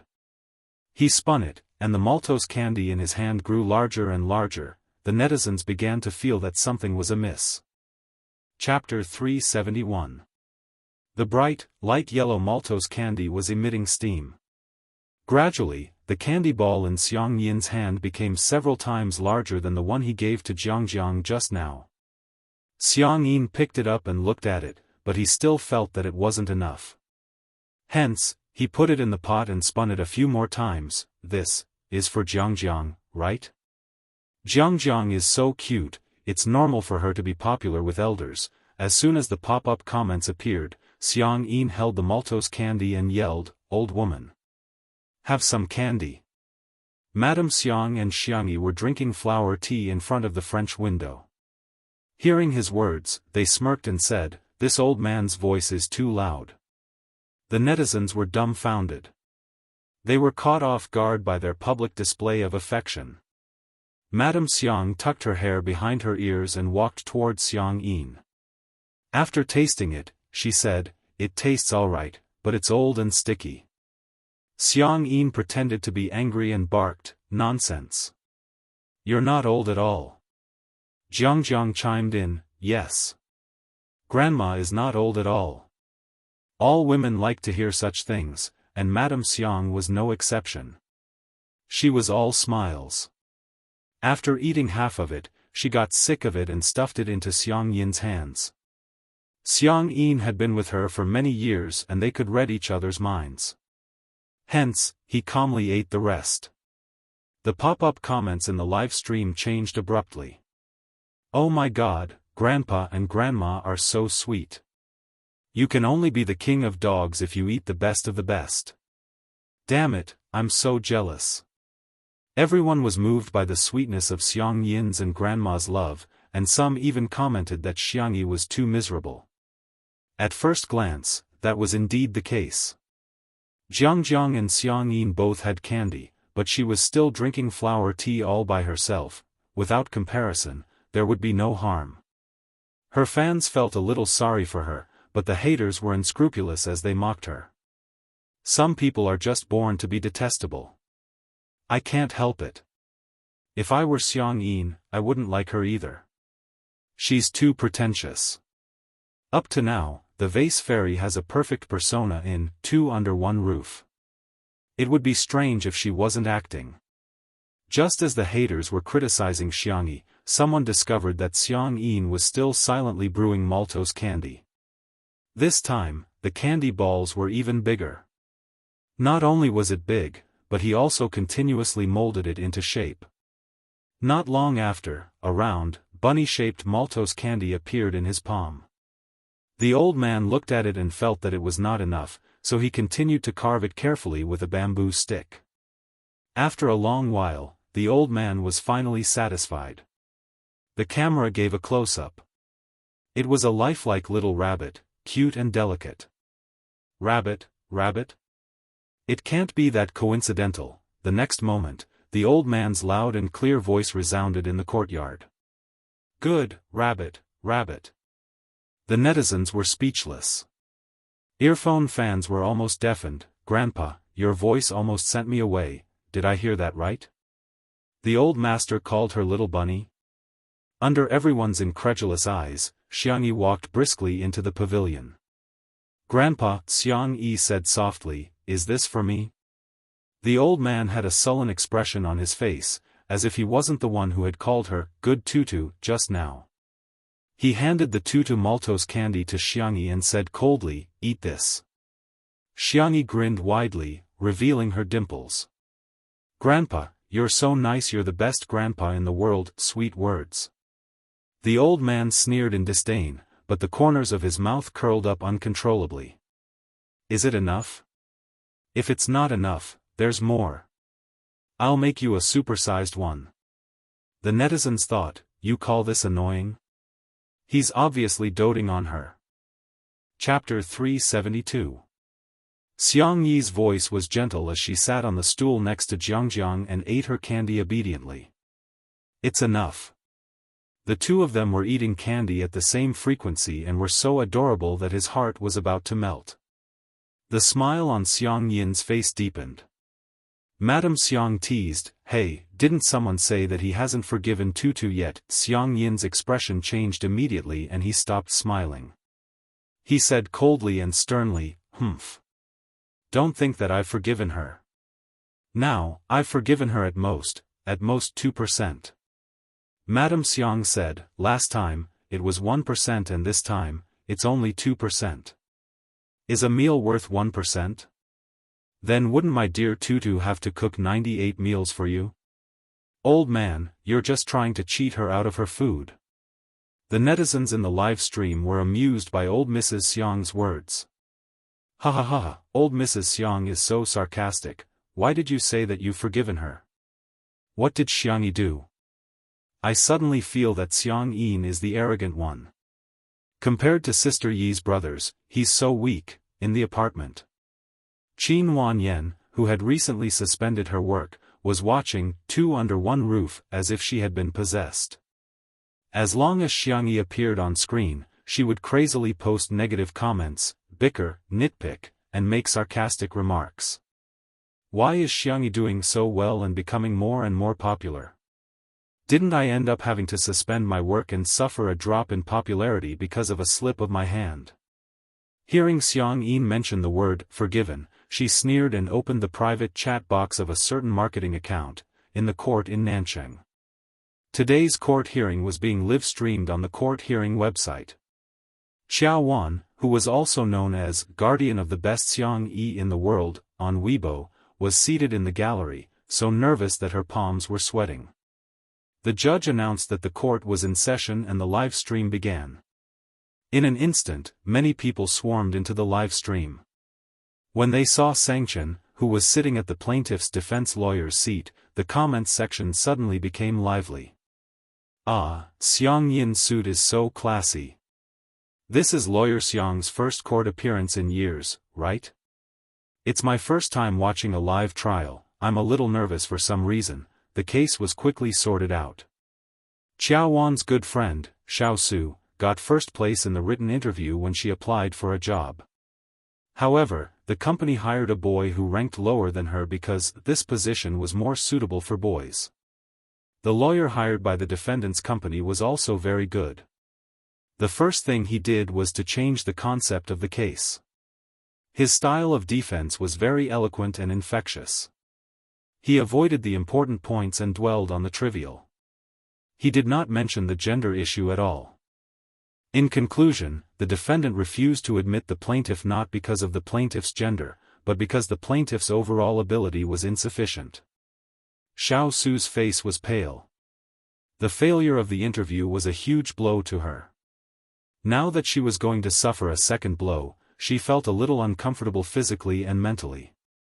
Taking advantage of her poor state, the company's representative attacked her without restraint. "We think that Miss Su has a social disorder. As we all know, a serious social disorder is a psychological illness. Our position is really not suitable for her." In the live stream, some people felt that what they said made sense. That's right. How could they hire a ticking time bomb into the company? Getting first place in the written interview doesn't mean anything. Maybe she has high scores but low abilities. To be honest, this position is indeed not suitable for a girl. Given her age, she's going to get married and have children in 2 years. Who's going to bear the company's losses? Chapter 373. While the group of people were having a heated discussion, Xianxia raised his eyebrows slightly in reality. "Are you done?" The man's voice was thin, cold, and low, and it exuded a powerful aura. The two people in the dock subconsciously shut up. By the time they came back to their senses, they realized that they had somehow listened to Xianxia's words. Xianxia got up and retorted without even looking at the document. "Does the first place in the written test mean that you're not competent enough? In that case, I'm afraid I have to question the professional competence of your company's interviewers. As for mental illness, that's a personal attack. Who says that everyone has to be extroverted? It's precisely because of introverted people that there's diversity. No matter what personality they have, they deserve to be respected. If the person who came in first place in the written test was a man, would you still hire a woman who ranked lower? The answer is obviously no. Not only are you violating the law, you're also morally laughable." After a pause, he sneered. The people in the live stream were dumbfounded and it took a while for the pop-up comments to come back. "Damn, Xianxia is so sharp-tongued. If you're not good at literature, you can think of one sentence: Lawyer Xiang is awesome. Well said. He's reasonable and polite. It's a textbook defense." Qiao Wan could no longer hear what the judge said to the defendant's lawyer. The only thing she could see was the tall and imposing figure. He's so suave. Xianxia's style of defense was just like his personality. He hit the nail on the head and was cold and sharp. After a few rounds, he had already gained the upper hand. Xiao Su, who was initially hanging her head low, slowly raised her head and subconsciously straightened her back. "Yes, I'm not as bad as the other party." Having regained her confidence, Xiao Su's gaze became resolute. The netizens in the live stream were infected and they began leaving comments to cheer her on. A case of this level was not difficult for Xianxia at all. Very quickly, he slayed everyone in the room with a crushing manner. He adjusted his tie with his well-defined fingers and listened coldly to the judge announce the results of the trial. In the end, Xiao Su won the lawsuit. Although she did not receive much compensation, she smiled for the first time in days. "Lawyer Xiang, thank you." Xiao Su sniffled and continued, "And you, Wan, thank you for helping me so much." Qiao Wan quickly waved her hands and said, No, I didn't do anything. It's all thanks to Lawyer Xiang. Xianxia replied calmly, "You're welcome." The three of them left the courthouse and were immediately surrounded by local reporters. Other than a reporter from a legal program, the rest of the reporters were there because of Xianxia's popularity. Reporters from programs such as anti-mediation, matchmaking, and so on all came to join in the fun. "Lawyer Xiang, will you take the path of a public interest lawyer in the future? Mr. Xiang, are you interested in joining our dating show? Are you a feminist? What do you think of the sentence, 'I'm sorry for being born a woman,' on the internet?" Xianxia was expressionless. He had no intention of cooperating with them at all. However, when he heard a certain question, his eyebrows furrowed. "Regardless of whether you were born a woman or a man, there's nothing to be sorry about. There's no need to differentiate between men and women in this world, because too many people don't understand the concept of equal rights between men and women." He had a cold aura and his facial features were profound. His speech affected everyone until Xiaowan accidentally blurted out, "Ah, Brother Damao is so handsome." Xianxia's expression gradually stiffened. Chapter 374. Xiaowan's eyes gradually widened in horror. "Ah! Why don't I think before I speak?" A reporter got the joke and burst into laughter. "Smog is Sameo Gu, Hades is Brother Sanmao, Dr. Xiang is Brother Ermao, and Lawyer Xiang is Brother Damao. It doesn't seem like there's anything wrong with that." The group of people was about to laugh when they saw Xianxia's cold and handsome face. He raised his eyebrows slightly. "Is it that funny? Everyone. It's not funny at all." The reporters gradually dispersed. After thanking Xianxia again, Xiao Su got ready to take the subway. Xiaowan grabbed her wrist and tried to leave with her, but Xiao Su pried her fingers off one by one. "Sister, take care and come back alive." Xiaowan. At the stairs, only Xianxia and Xiaowan were left. Xianxia sneered. "Brother Damao?" Xiaowan trembled in fear. This nickname isn't derogatory. Only people who really like Sister E would call you brothers that." "Ha!" The man chuckled coldly and slowly adjusted his sleeves. Xiaowan felt a chill down her spine. She felt that Xianxia was like the villain in a movie at this moment. She had a strong desire to live. "Lawyer Xiang, I've snatched Sister Yi's e-magazine." Xianxia paused in his actions. He was a step too slow when the competition started just now and didn't manage to snatch a single copy. Instead, Xiaowan successfully snatched the cover of Xiangyi's B edition with her fast hand speed. "Lawyer Xiang, look, this photo of Sister E looks so much like the little princess. This photo of Shengdi hugging her makes her waist look so slender. And this photo of the two of them holding hands. Motherf * Kurs are so satisfied. Oh, this is so untimely." Xiaowan scrolled through the photos and explained in real time. However, she felt an inexplicable chill. She looked up and realized that Xianxia was staring at Shui's hands. His deep eyes narrowed dangerously, and he looked like he wanted to chop off Shui's hands. Xiaowan gulped and tried to explain. "Actually, a two-person cover is already considered a very small. There were some double covers, some kissing scenes, and some seductive driving poses." In her opinion, the photos of Xiangyi and Shui couldn't even be considered as baby strollers. However, in Xiang Chen's eyes, Shui was already a dead man. In order to ease the suffocating atmosphere, Xiaowan dug out a video that was later released by Ms. Magazine. This is edited using behind-the-scenes footage. I heard that it's from the perspective of the vampire, Shui. The previous video released by Ms. Magazine was mainly from the perspective of the little princess. This time, it was the other way around. She clicked on it and saw that it was still in a retro dark style. The young and handsome vampire was dressed in a gorgeous and exquisite retro suit. He happened to encounter the innocent the little princess in the forest. His nonchalant gaze slowly became extremely aggressive. He wanted to destroy that purity. Then, it was a step-by-step calculation. However, what the vampire didn't expect was, he was the first to fall into her trap. Rather than saying that he led the little princess to fall into his trap, it was more accurate to say that he fell into the sweet trap of the little princess. Just right, it echoed the theme of falling into his trap and deep in his trap. The scene changed to a dim and beautiful castle. The vampire held the back of the little princess's head tightly, and the scene of them kissing was seductive. Unexpectedly, in the next second, the little princess grabbed his tie. Her fair and soft fingers curiously and innocently touched his Adam's apple. Then, they moved down bit by bit. The two of them looked at each other. The video stopped abruptly. Chapter 375. Xiaowan suppressed her excitement and finished watching the video. When the video ended, she shuddered and sobered up all of a sudden. It's over, it's over. Sister Yi's flirting is sweet, but will Lawyer Xiang beat his sister up too? Xiaowan was on tenterhooks when she heard a gritting voice coming from above her head.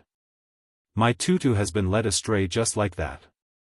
Xiaowan, huh?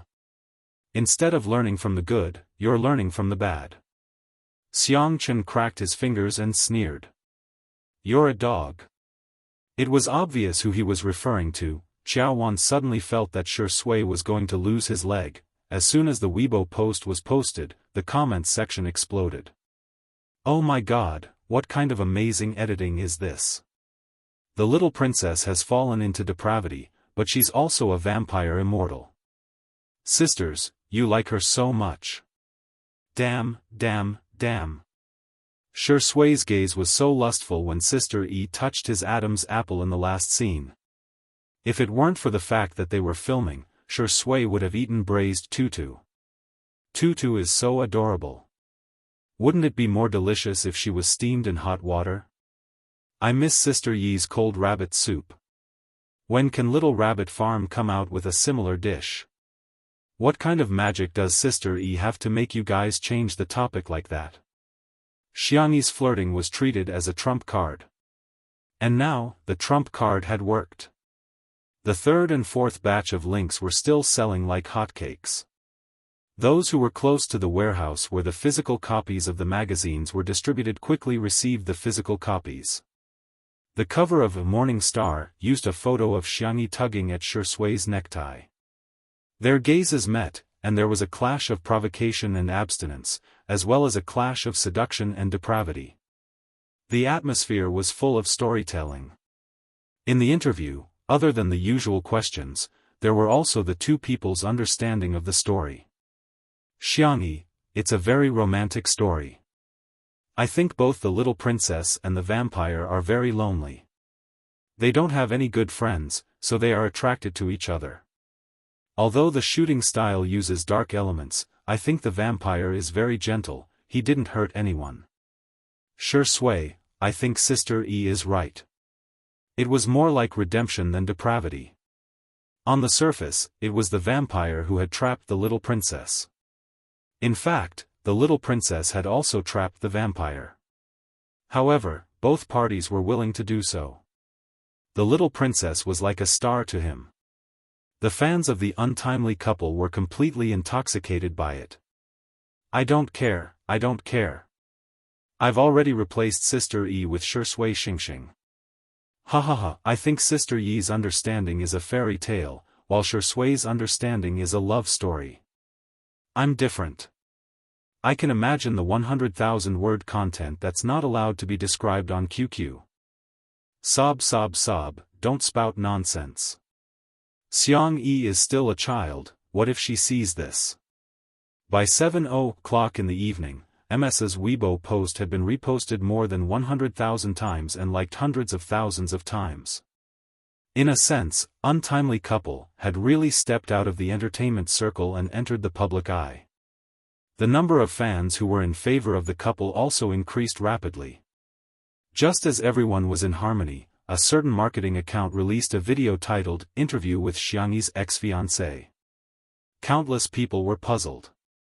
After clicking on it, they realized that the main character of the video was a greasy man in his 30s. Xiangyi is a big star now? She's the one. Ha ha ha, she was the one who chased me back then and insisted on eloping with me. Chapter 376. Ah, of course I didn't get together with her. How could I possibly fancy a woman like her? The man in the video had facial features that could barely be considered handsome, but his words were disrespectful to women, and he would often talk about life principles. He even bragged about how big his internet celebrity company was. It was a vivid interpretation of a phrase, he was old and cunning. Spicy Tutu, Xianxi's fans, who had just seen the video, were enraged. Sister E eloped with you? Dream on. This man. I'm so embarrassed that I've dug my toes out of 3 rooms and a living room. Spreading rumors requires a lot of effort, but refuting them requires a lot of effort. There must be a bottom line even when it comes to creating hype, okay? However, the male lead of the video had probably tasted the sweetness brought about by the popularity of the video, as he soon released a second video. At that time, we had already met each other's parents. Of course, I didn't fancy her. But she pestered me too much and insisted that I marry her, but her family didn't agree. In order to see me, she even climbed over the wall at home. Oh, yes, for my sake. She even made her grandmother faint from anger and sent her grandfather to the hospital. There's nothing I can do about it, I'm just the kind of person that young girls like. The man continued to expose the video. This time, he was obviously much more experienced. Behind him was the logo of his internet celebrity company. As he spoke, he showed everyone the chat history between him and Xiangxi. Just as he said, the Xiangxi in the chat history showed a strong desire to get married, and frantically expressed her love for the man. She even said that she was willing to bear his children after marriage and be a full-time housewife. The strong contrast made the netizens dumbfounded. This was simply a case of a goddess becoming a bootlicker. The old fans tried their best to explain that this must have happened during the period of amnesia. However, many fans who had just fallen into the trap expressed that they couldn't accept such a side of Xiangxi. There were even several famous bloggers with millions of fans who posted condemnation. The value of a woman definitely doesn't revolve around cooking in the kitchen, let alone being a fertility machine. At Xiangxi, I hate your persona and despise your worldview. I'm so angry. It's precisely because there are women like Xiangxi that men look down on women. How many seniors have spent countless efforts to tear off the labels on women? Now, you are putting labels on women one by one and putting shackles on them. Filial piety is the most important of all virtues, and Xiangxi is a real unfilial daughter. Filial piety is a traditional virtue in our country.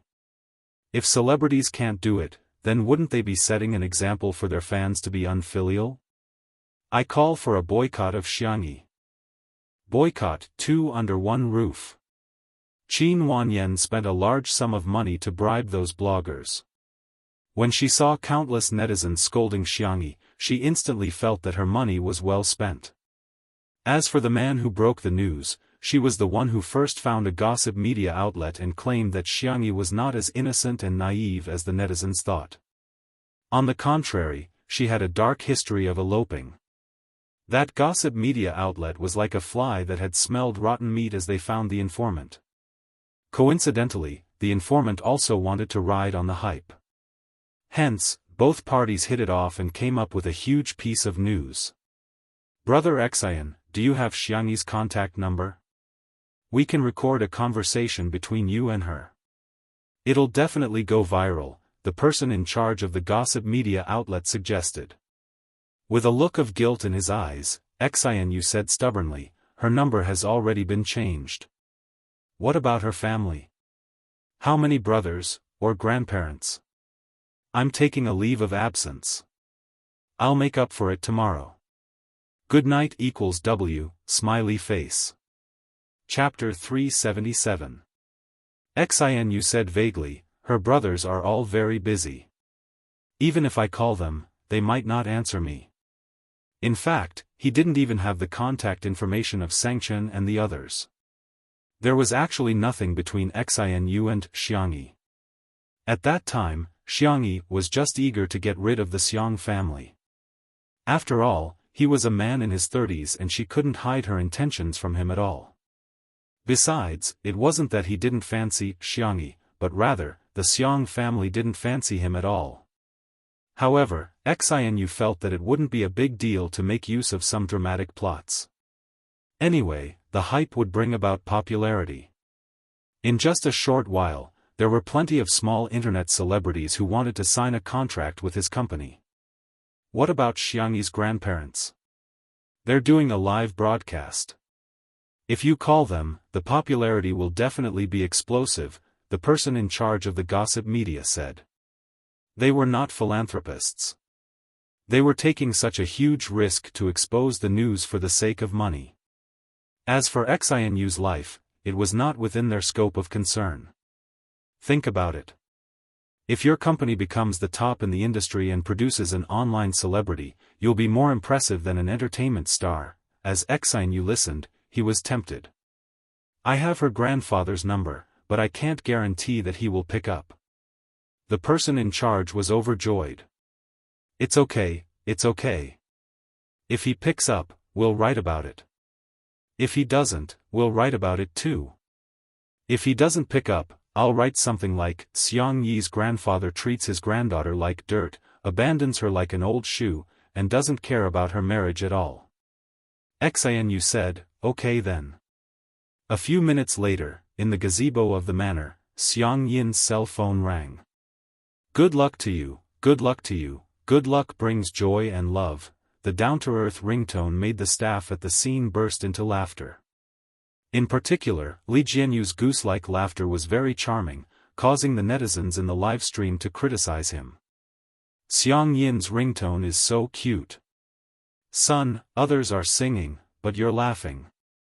Director, you don't laugh at my variety show, huh? Humph, I'll lead the way. Xiang Yin looked at the number on the screen.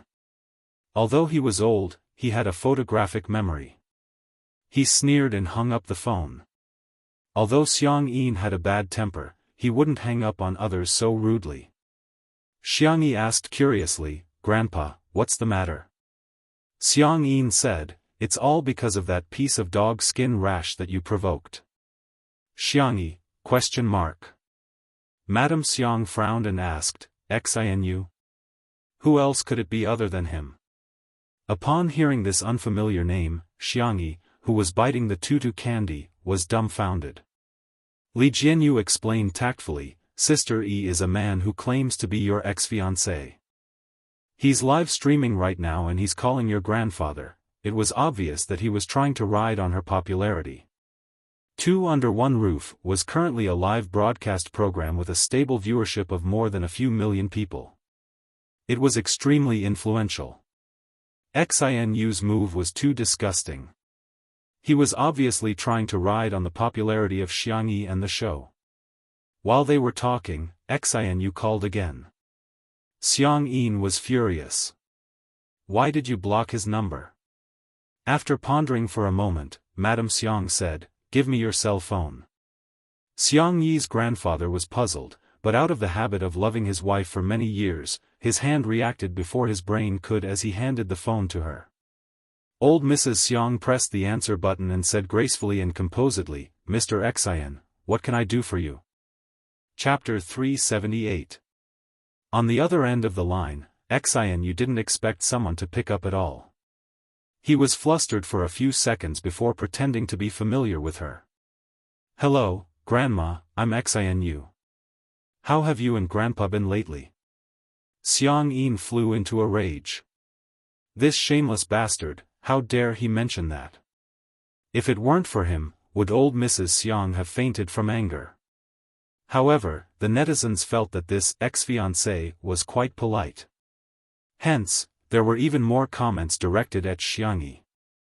Many people's jealousy could be felt through the screen. To be honest, this middle-aged man is good-looking, has a successful career, and is polite too. He's more than enough to be a good match for Vase Fairy. In my opinion, with his qualities, he can get any woman he wants. Xiangxi is just an actress, how can she have the cheek to be picky? Tisk, TSK, she has such high standards. I think she's just a scheming woman who looks harmless on the surface. If she wasn't picky, how could she be a couple with Shui now? Madame Xiang said calmly, your grandpa and I are doing well. Xinu, how about you? Are your legs okay? On the other end of the line, Xinu choked. His dark history from back then surfaced uncontrollably. He had indeed been to the Xiang family home before. Although he knew that Xiangyi had ulterior motives, he still harbored evil intentions and tried to make things happen. Unfortunately, as soon as he locked the door, it was kicked open. Coincidentally, it was the day of the Xiang family's family gathering and Xiangyi's 4 brothers were all there, hence, Xinu was later hospitalized for 3 months. Having been hit where it hurt, Xinu said in a stiff tone with a trace of awkwardness on his face, Grandma, I actually have something to say to Xiangyi. I wonder if you can give me her contact number? The person in charge of the tabloid media had taught him that. If Madame Xiang refused, he would ask if it was because he was afraid that Xiangyi still had feelings for him. When the time came, he would definitely make the headlines. To his surprise, Madame Xiang said leisurely, if you have something to say it in person. Xinu was stunned. I'll send you the address. That's all for now. Madame Xiang's attitude was gentle but firm. Then she hung up the phone. Everyone was dumbfounded. Only Madame Xiang seemed to be the most independent and clear-headed person. Her smile was kind, but her words were poisonous. Since he wants to broadcast live, let's satisfy him. Instead of blocking his mouth, let's listen to what he has to say. Netizens, ? Sameo Guz, your parents have gone to heaven was probably inherited from you, Grandma. Xiangyi nodded in agreement. Grandma, what you said makes sense. Madame Xiang gently rubbed her granddaughter's face. Don't be afraid. Grandpa and Grandma will protect our good tutu. Xiang Yin was just about to show off his crutches when he heard Madame Xiang say, Old man, bring me my whip. Li Jianyu got a great shock and hurriedly persuaded, Grandma, we're still in the middle of a live stream, we can't have any violent or bloody scenes. Madame Xiang smiled and said, Why would I? I'm teaching my good tutu how to hit a spinning top. The netizens were dumbfounded. Isn't there something wrong with this? Xinu initially refused to go to the manor. After all, he was worried about his leg, however, under the instigation of the tabloid media, he still made up his mind to go. When he arrived at the manor, the scene in front of him made him dumbfounded. The gray-haired old Mrs. Xiang forcefully whipped the spinning top, creating a thunderous sound in the air. Xinu's legs immediately turned to jelly. Chapter 379.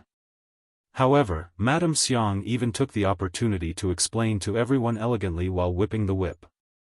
Spinning top is an ancient and traditional game.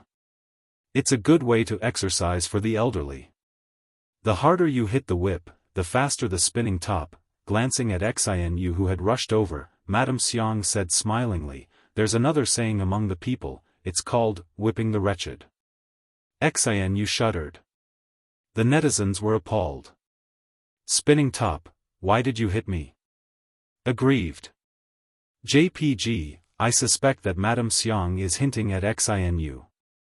That's probably an elegant and vicious tongue. Is Xinu trembling? No way, right? Is he that cowardly? Ha, damned old woman, you're taking advantage of your seniority. It's your granddaughter's blessing that he fancies her. If you're sick, get it treated. Our sister E is loved by all. There are plenty of puppies and puppies who adore her. Who cares about such a greasy old man? Shui, old man. Thank you, I'm offended. In the live stream, some people were making jokes, some were arguing, and some were being silly. The number of viewers skyrocketed and the pop-up comments were also increasing at a speed visible to the naked eye. The entire screen was densely filled. How is it? Have you learned it? Madame Xiang looked at Xiangyi. The girl said with uncertainty, "Shall I try?" Madame Xiang then handed the whip to her. Xiangyi moved her wrist and tried to swing it twice to get a feel for it. He didn't know what material Madame Xiang's whip was made of. Just by swinging it in the air, the whip cut through the air with a crackling sound. With a whip of the spinning top, the movement was doubled. Xianyu was speechless. He suspected that he would die on the spot if the whip were to land on him. Xianyu put on a fake smile and took the initiative to greet, "Hello, Grandpa and Grandma." He even nodded at the crew of the program and said, "Hello everyone, you've worked hard." He had specially changed into a silver-gray suit and combed his hair back, making him look rather handsome. Hearing this, Xiangyi turned her little face to look at him. The girl's skin was so white that it seemed to glow. After taking care of her body for a while, she had become slightly rounder. Her face looked full of collagen, and her nearsightedness had also improved. She could be said to be beautiful and charming. The most amazing thing about her was her calm and gentle temperament. It was as if no matter how noisy her surroundings were, it would not affect her. Xianyu's heart began to itch. He felt that Xiangyi was even more beautiful than before. If she continued to pester him, he might agree to go out with her. At most, he would just kick her away when he got tired of sleeping with her. Just as this thought flashed through his mind, a cold gaze suddenly locked onto him. When he met Shui's dark and dangerous gaze, Xianyu broke out in cold sweat and didn't dare to look at her again. "Mr. Xian," Xiangyi said faintly. Hearing her clear voice, Xianyu refused to give up and leaned forward greedily. "Xiangyi, long time no see, did you miss me?" Xiangyi took a step back without a trace and distanced herself from him. "I heard that you have something to say to me." When he got closer, he seemed to be able to smell the faint fragrance of her hair. Xianyu took a sniff greedily and said, "It's not impossible for me to marry you, but I have a condition." Xiangyi was confused. Although she had many questions in her heart, she still maintained her social etiquette. "Sorry, I lost my memory previously and it might have caused some misunderstandings. Drop the act." Xianyu was full of confidence. "You'd better think it through. If you miss this opportunity, you won't get another one." Chapter 380. Xiangyi frowned slightly. She had never had the habit of interrupting others. Hence, even though she felt that Xianyu's words were illogical, she still chose to listen to him patiently. Xianyu said, "Didn't you agree to elope with me back then? I think girls should respect themselves. If you can get the consent of your family, I can consider dating you." Xiang Yin had been tolerating it for a long time, but when he heard this, he couldn't help but holler, "Dream on. Don't even think about marrying into our family." Xianyu said shamelessly, "I'm here now." "Grandpa, didn't you say that you haven't forgiven Xiangyi? I'm the cause of all this. I'm here to help you solve the problem out of kindness." Xiang Yin's face turned sullen. How could he really hold it against Tutu? However, he kept those words to himself and couldn't bring himself to say it in public. Due to Xiang Yin's arrogant character and sudden silence, the netizens naturally got the wrong idea. "I think Xianyu's words make sense. Xianyu isn't that bad, right? Why do you guys always think badly of him? He's obviously a PUA. He's belittling girls in order to gain control. He's so disgusting. Get lost, ugly man, stay away from Xiang Yi. Why does Xiang Yi have to bear the responsibility for the mistakes she made when she had amnesia?" Cry, Xiang Yi was rather calm. "I don't have any plans to get married, nor do I have any memories of you, Mr. Xian. I don't think our lives will intersect again." Xianyu looked at Xiangyi, who seemed to be trying to distance herself from him, and immediately panicked. "How can you go back on your word?" Seemingly feeling that his words were too childish, he resorted to his best means. "But you're such a filthy woman. Who else would want you except me?" Not only was he dissing her verbally, he even glanced at Zhongyi and Jiangjiang. Zhong Yi's face turned pale and she shielded Jiang behind her. He was well aware of the importance of reputation to a girl. This was because he knew that public opinion was always biased towards men. For example, if someone got pregnant before marriage, everyone would scold the woman. It was as if the man had no responsibility at all. Now that he said this, he was deliberately leading the crowd to believe that Xiangyi was no longer clean. Xiang Yin flew into a rage. Nonsense. You're talking nonsense. He was so angry that he picked up his walking stick and wanted to break this dog's leg. Xianyu hurriedly retreated and said, I've already said what I wanted to say. Xiangyi, I'll give you 5 minutes to consider, no need. The resolute words came from Madame Xiang. Her expression was calm and her dress was elegant. Whether it's our tutu or other girls, they all live for themselves, not for others to see. And your slander, in my opinion, is childish and laughable. People who don't know the truth will attack a girl because of her so-called reputation, but as her family, we will never hurt her. Don't you agree, old man? Madame Xiang looked at Xiang Yin with a smile in her eyes. Xiang Yin seemed to have been encouraged and the advantage of his loud voice was obvious at this moment. Bunny is our family's little darling. No one is allowed to hurt her. What do you mean by forgiving? I've never blamed her at all. Not even for a second. Chapter 381. Old Mr. Xiang was full of energy and his voice was loud and firm. Every word he said was powerful and resonant.